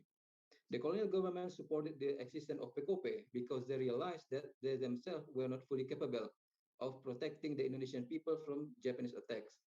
PKP's main goal was to build a system that could provide various kinds of assistance to the community in these wartime situations. The idea to mitigate the impact of war and to protect civilians actually stemmed from the desire of the native doctors to establish their own Red Cross, which was different from the Dutch East Indies Red Cross, the Netherlands Indische Rode Kruis. During the colonial periods, Indonesian learns a lot about the EHBO, the Eerste Hulp bij Ongelukken, or first aid, from the Dutch doctors. When the Japanese came, the desire to form the Indonesian Red Cross did not materialize. Instead, the PKP was founded. In practice, the PKP continued to work until the Japanese occupations, with the main task of training doctors, medical students, and nurses, as well as young people in terms of first aid. The leader of the PKP was Dr. Muwardi, a ear, nose, and throat specialist whose name was now used as the name of the hospital in Solo, Central Java. Another figure who was a member of PKP was Dr. Buntaran Martuarmojo, who was on 19 August until 14 November 1945 became the first Minister of Health of the Republic of Indonesia. PKP held courses in the villages, teaching villagers how to save themselves if Japanese troops attacks. Many nationalists and youth joined the PKP. The Chinese also joined the PKP in some places, and not only that, Indonesian political parties participated as well in the PKP activities. One of them was the Partai Indonesia Raya, or the Parindra, the Party of Great Indonesia, the largest Indonesian national party in the late colonial period. Parinda established various local PKP branches, including in the village. They also taught villagers about wise ways to save themselves if the enemy attacks.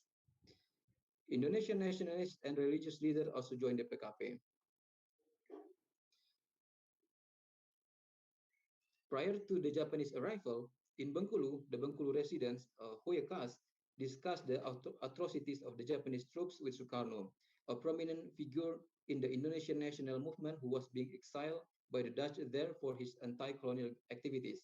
He also discussed with Abdul Karim Oy, a Muhammadiyah leader of Chinese descent, and an indigenous doctor named Dr. Jamil. Sukarno agreed to help the colonial government to protect the people from war. He then organized members of Muhammadiyah and Taman Siswa, as well as civil servants, to establish PKP in Bengkulu. PKP Bengkulu was eventually established and its activities were centered at the Muhammadiyah Mosque at the Kebun Ros in the city of Bengkulu. PKP Bengkulu helped Bengkulu residents who were displaced due to the Japanese invasions. Besides PKP, there was another organization that helped the Indonesian society to save themselves from the atrocities of the Japanese invasions, namely Muhammadiyah.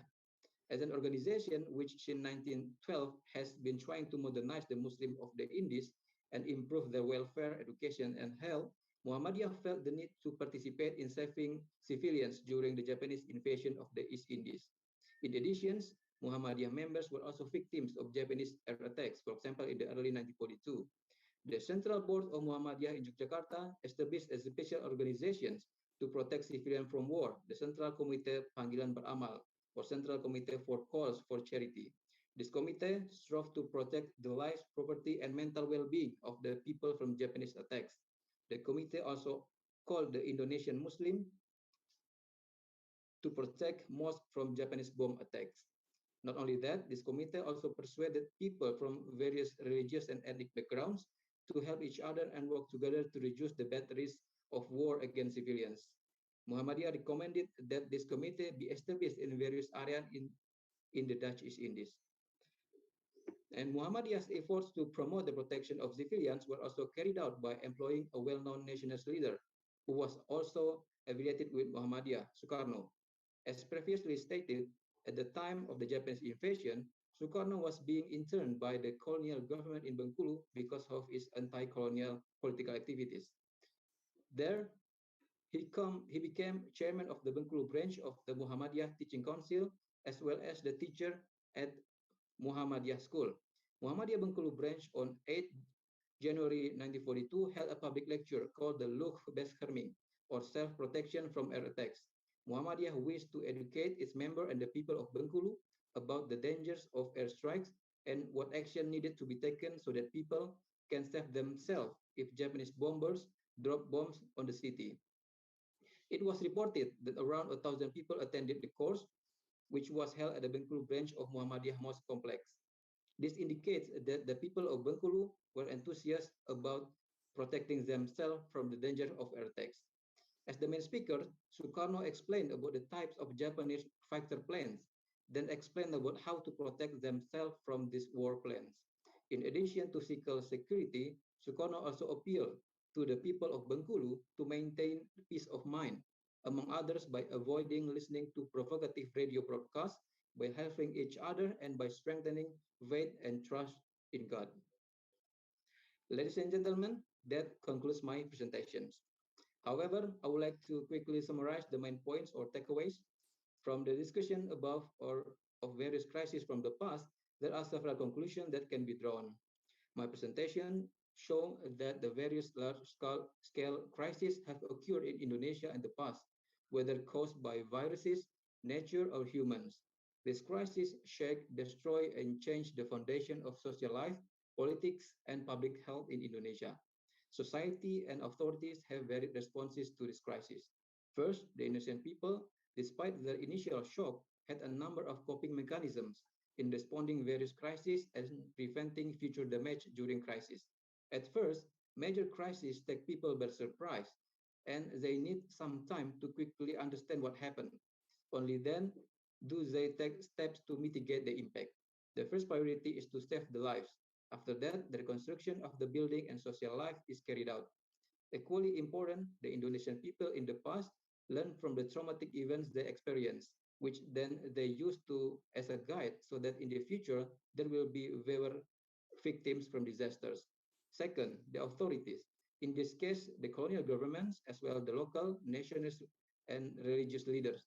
They play a crucial role in efforts to protect public health and safety during post-crisis. They use their hierarchical bureaucracy to ensure that the safety instruction guidelines were conveyed to both local leaders and community and village. The use of written guidelines made it easier for the government to disseminate knowledge about the crisis and its response to the public. Public education on a massive scale, therefore, was an important step that the authorities need to take when disaster occurs. Its purpose is to maintain public calm, prevent panic, and increase precautionary measures, as well as provide guidance on what can and cannot be done.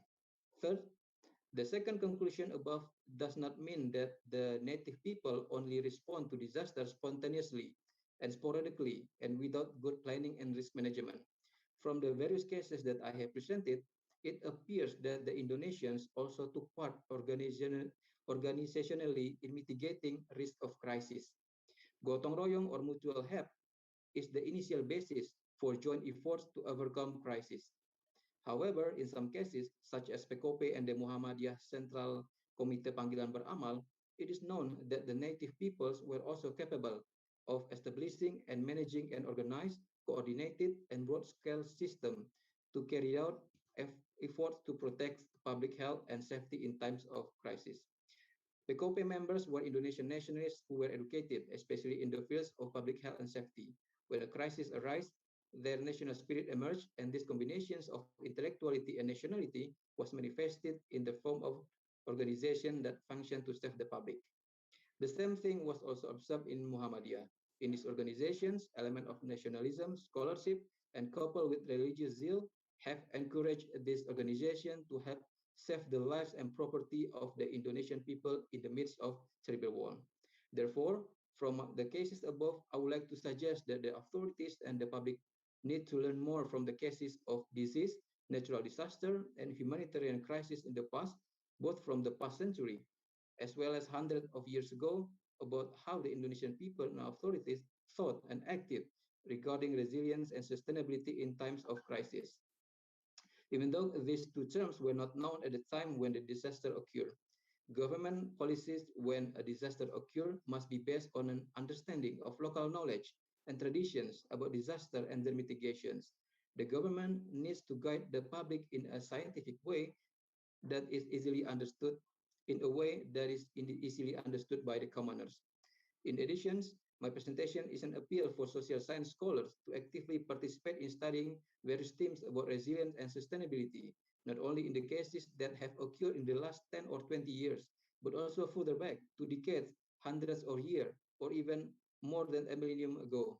Studies on disaster and resilience in Europe during the first millennium AD, for example, related to the Justinianic plague that occurred in the 6th century, have been carried out. And this will inspire Indonesian researchers as well to also study the history of disaster and resilience in relation to disaster and crisis from the early Christian era in Indonesia.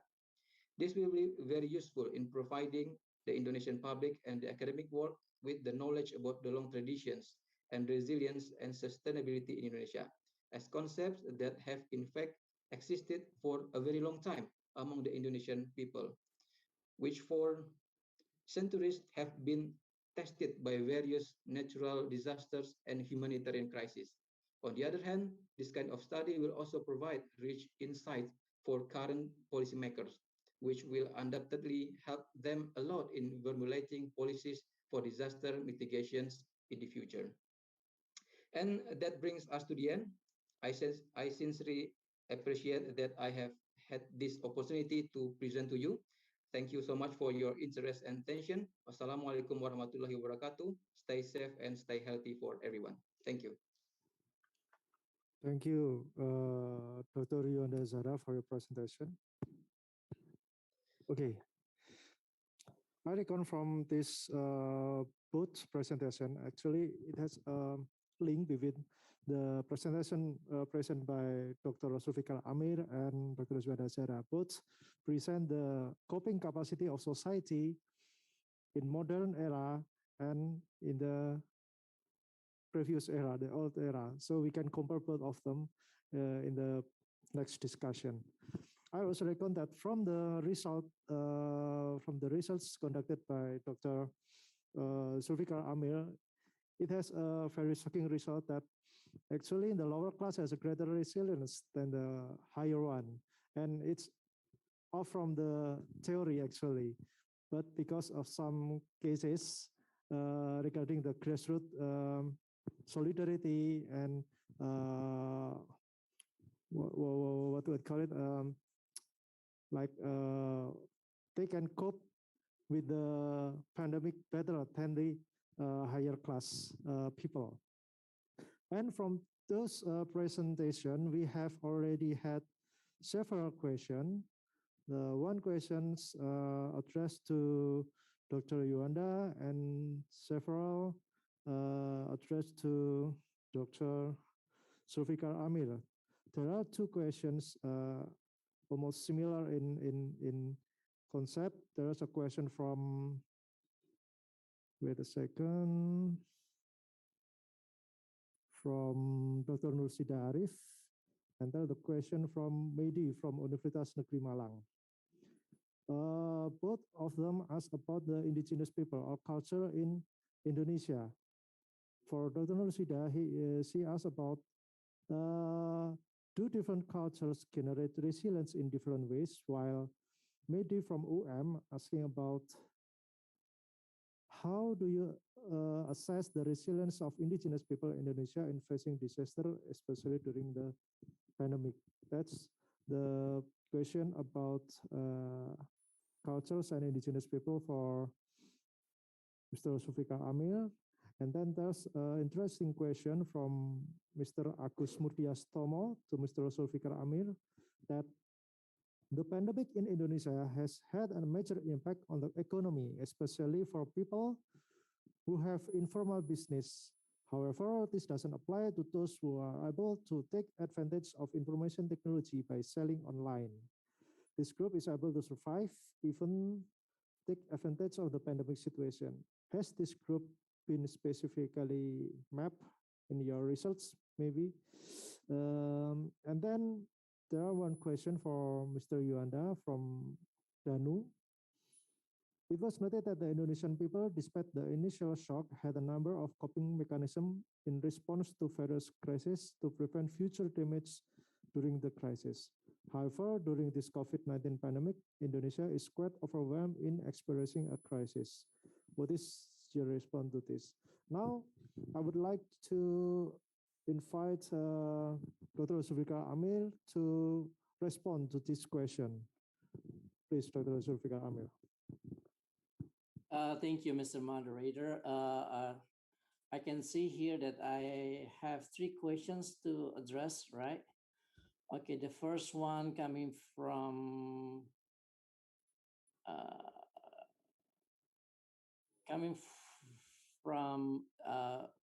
Mr. Dano Eko, which is the questions about what is an effective way to maintain social relations at a grassroots level. Well, I think there's no like a universal way of maintaining social relations, especially when we deal with grassroots level, because the dynamic of people, of social relations at the grassroots level is very, very high. And my suggestion is that to let the grassroots level have the sort of freedom and liberty to, to self-organize and to get together, and as well as to help each other. I think by facilitating the interaction and engagements of individuals at the grassroots levels, this will help them to maintain solidarity and stability among themselves. So we don't need really to intervene too much, because sometimes too much interventions only cause problem to social interaction at the grassroots level. The second question is coming from Nursida Arif about whether different cultures generate resilience in different ways. The simple answer is yes. Every culture has the ability, have different abilities to build resilience. But one thing that I would like to respond here is whether diversity and multiculturalisms play a role in building resilience. Now, it depends on the sort of the interactions between different groups. If we look at what happens in Louisiana in the United States during the Hurricane Katrina in 2005, we'll see that the majority of the Black and Hispanic people were left out from the emergency response by the state government as well as by the federal governments. So there seem to be sort of a discriminations that plague the emergency responses of the Louisiana state and the federal governments, which caused so many families of Black and Hispanic communities to be left out from the responses, and this creates a lot of tensions between racial groups in what is the name of the city again in Louisiana during the Hurricane Katrina. Now it's quite different to what we see happening in Fukushima in 2011, or even in Aceh in 2004, where the people in Aceh help each other and they do work together, they collaborate, they cooperate, and this creates a very strong ability to recover from the impact. So resilience comes basically from the ability of different individuals and different groups to work each other. Two different cultures two different cultural groups may not work each other in responding to a crisis if they have a pre-existing tensions. For example, people with different religions, the Muslim and the Christian, if they have pre-existing tensions, this will affect the resilience. But however, if for example, the Muslim and the Christians have a very strong level of tolerance and very strong level of solidarity, then the diversity will render resilience to be even stronger. So it depends on the social relations between different groups. So yes, diversity may enhance resilience, but it is determined by how this diversity is also supported by tolerance and a sense of multiculturalism. The next questions from Agus Murdias Tomo, asking about the advantage of using information technology. Yeah, unfortunately, I don't really map this specific group of people who have informal businesses. Of course, some of the people in this group may have been affected, severely, more severely than others. And the use of information technologies is actually a form of resilience, especially when we look at how offline interactions are very restricted. And so online platforms will be a venue for small business owners to continue their activities. But yeah, it was not really mapped out in our survey, so I can't really give you a specific answer to that. Thank you. Okay, thank you, Dr. Sulfikar Amir. Now we move to Dr. Yuan Dazara. Please respond to the question addressed to you in the chat room. Thank you. Okay, thank you very much for the questions from Mr. Danu and Mr. Danang, which is quite share something in common about the way how we can run from what happens in the events that occur more than 70 years ago.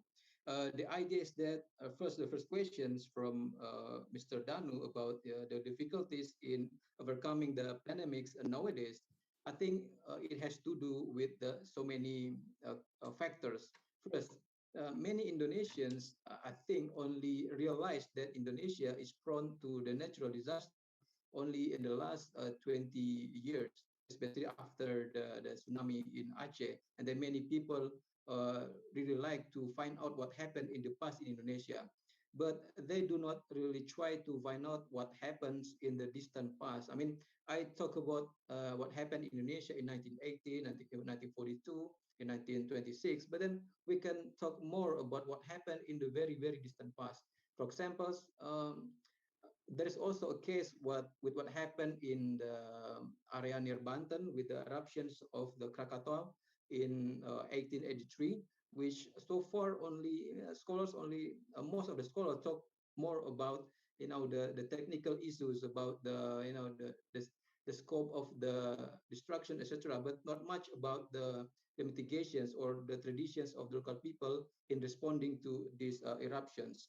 So the idea is that when we talk about what happened in the past and can we learn or can we use it as a lessons from what happened today, we need to think about the lack of information, the lack of knowledge about what happened in Indonesia in 19th century or in the previous periods, and also because many of this knowledge about the sustainability and resilience are locally based, and only local people know more about that. I mean, it's good to give more exposure to these local cases and then try to disseminate it into the larger audience. I mean, the Indonesian people in general, because we can find so many local wisdoms among the Indonesians in responding to the crisis. If we make a list about what happened in Indonesia concerning the natural disaster, humanitarian crisis in the last few centuries, we will find so many interesting things about how the Indonesian had the coping mechanisms to deal with the disasters. And for example, of course, it's not a very simple one when we say that we can take lessons and then we can immediately adapt this lesson into this current disaster. No, it's not that simple. I mean, we also need to avoid the oversimplifications in using the material from the history with what happened today. But I guess what we can do is by getting general explanations or general ideas about how people responded to disaster in the past with what happened today. For example, take the pandemic in 1918, the Spanish gripe or the flu Spaniel, for example. The virus, even though the type is different from what we face today, but then the efforts taken by the authorities, some of them are similar. For example, by making social distancing, by avoiding people from abroad coming to the Dutch Indies, and so by share some booklets or informations about the symptoms of the virus, etc. So the idea is still the same. When there is a virus, the first thing is to limit the movement of the people and then give people information to avoid the hoax and also to avoid any superstitions about what happened behind the virus, etc. So so many things that we can learn from the history, but then when we look at the historiography in Indonesia, for example, the study of the medical history, for example, is not much done compared to the history of the politic or the cultural history, etc. So when we think about the relevance or the how can Indonesia learn from what happened in the past, I think it's also an opportunity for the Indonesian scholar to explore more what happened concerning in the past, concerning the natural disasters and also the humanitarian crisis and how Indonesia responded to that. Only after we have quite a lot research or knowledge about that, we can give more lessons or guidelines for the people in how to respond to the disasters. Because I believe that, I mean, when we talk about the culture, we know that the good values are inherited from one generation to another generation. And this kind of values is not just about how to behave good, how to have an attitude with other people, but also how to respond into the crisis that's surrounding us. And while we have a lot of books or articles about how good attitude or how good values are inherited from one generation to another generation, we have not much books or articles or research on how this idea of resilience or sustainability in so many crises in Indonesia. I mean, even in Sumatra, we know that a lot of earthquakes happen in before 20th century, and then I believe that in every disaster, the local society had their own ways to respond to the crisis by basing from the experience from the previous generation. So we need to gather this so many experiences, so many histories from many parts of Indonesia to create or to get locally based resilience or sustainability effort for the future disaster. I think that's my answer. Thank you. Thank you, Mr. Yuanda, for your response. I think there's one question, Miss, for Dr. Sulfikar. There's still one question for Mehdi from Universitas Negeri Malang, I think. She asked about how do you assess the resilience of indigenous people in Indonesia in facing disaster? Maybe you can respond to that question. Yeah. Sorry, I skipped that questions. So basically, when we talk about resilience, this is ability. This is a sort of ability that is collectively built, collectively constructed, and is always embedded in social institutions, social structures, and cultural practices.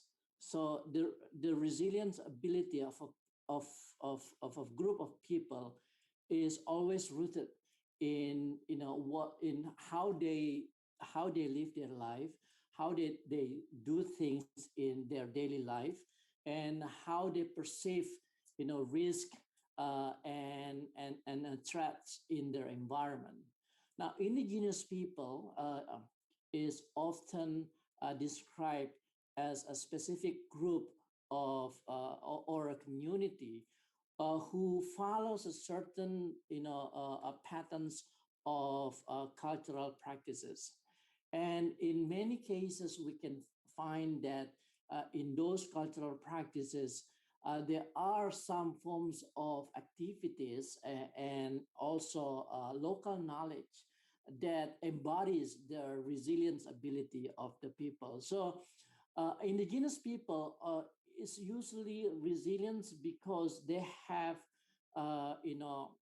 because their culture has lasted for such a long time, and it is this culture that helped them to survive any forms of shocks and crisis that comes from the environment. So, for example, if you look at the Baduy people in Banten, these are indigenous people that have certain forms of knowledge that prevent them from getting infected by the coronavirus. And we know that up to now, there is no single a member of the Baduy people who have been infected by coronavirus. That's because they are very strict to their cultural practice. And we can find other groups of indigenous people, for example, in Mentawai or in Sumatra, in the inland of Kalimantan, who have the similar ability to withstand disasters that come that caused by tsunami, earthquake, floods, and etc. So we need to study more about the resilient ability of indigenous people, because we can learn from their cultural practices, and we can translate their cultural practices into a policy that will protect Indonesian people from future disasters. Thank you. Okay, thank you, Dr. Sulfikar Amir.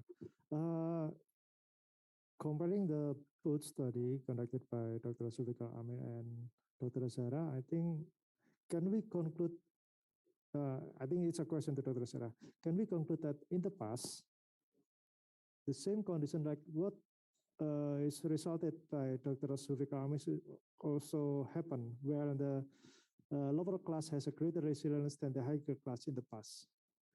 Do you think it's possible, Dr. Sarah? Yeah, that's a good question because let's take an example from what happened in the Spanish gripe or the flu Spaniel in 1918. At the time, the case was that it was the lower class that was most vulnerable, given that the Dutch doctor preferred to give medical assistance to the Dutch who are better, who had a better life in during the colonial time. So that's why some of the local peoples which were uneducated and then had less knowledge about the medical or had less access to the modern medical facilities, they tended to soak from their own traditions by making herbal medicines or by looking at or finding ways from their inner peace, etc. So in some cases, the Spanish flu infected many people in Java, in the Dutch East Indies at the time.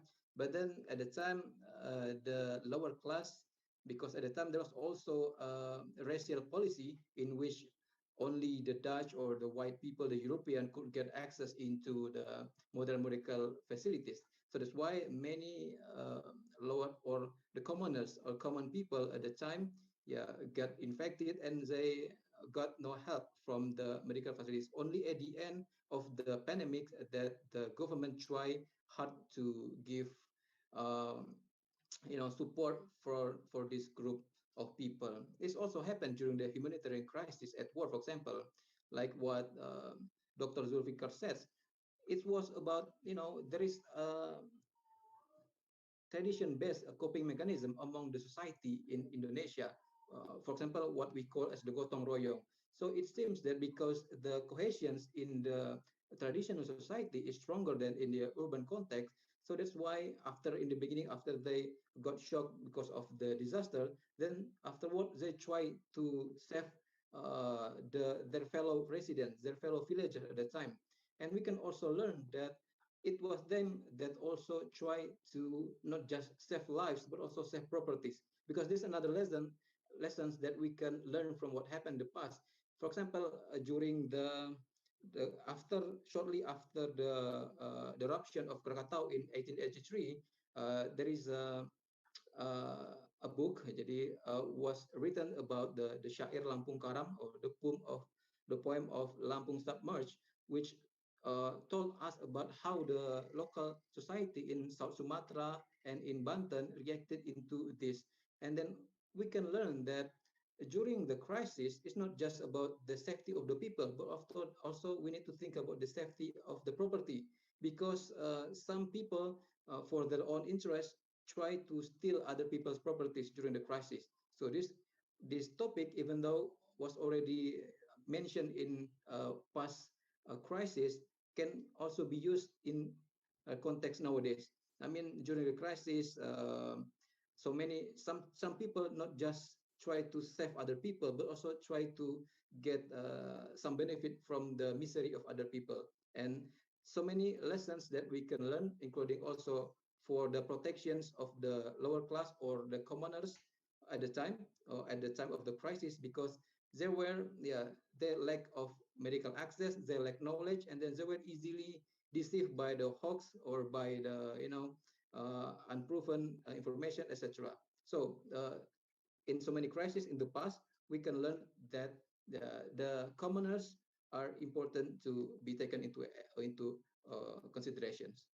Thank you.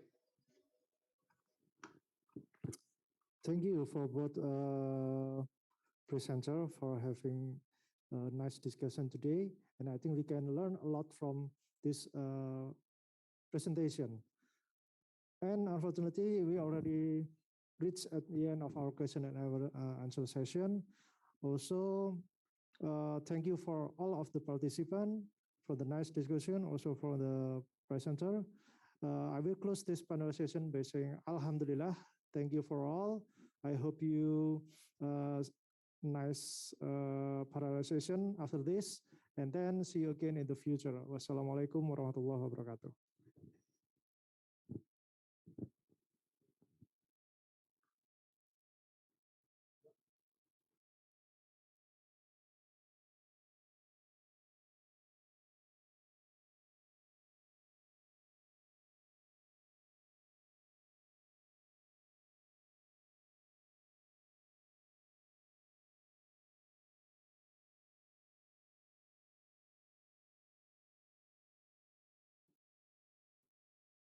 Thank you, Your Excellency. So let us give a big applause to the speakers and co-speakers. Ladies and gentlemen, allow me to inform you that the link for the conference certificate and materials have been shared in Zoom chat box and the Google form for attendance.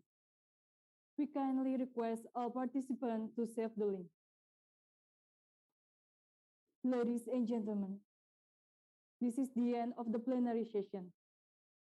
Before we leave this room, we would like to have a photo session.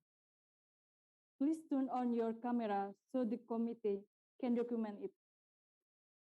We will begin from the first side.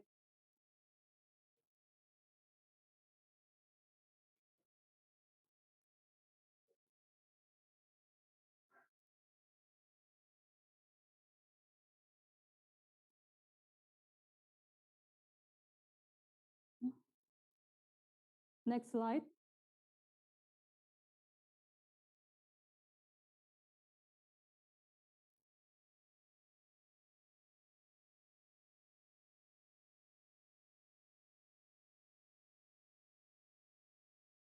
Next slide.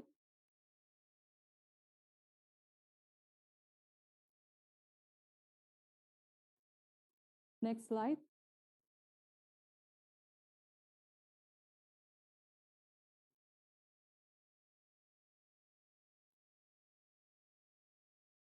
Next slide.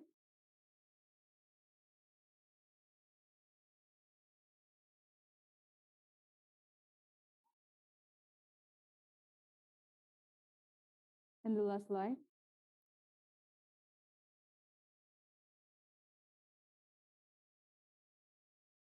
Ladies and gentlemen, please be well informed that we will have a break after this session till 12:30 p.m. And we kindly request you to join the parallel session after the break. Finally, we would like to thank you for your participation and attention. Wassalamualaikum warahmatullahi wabarakatuh.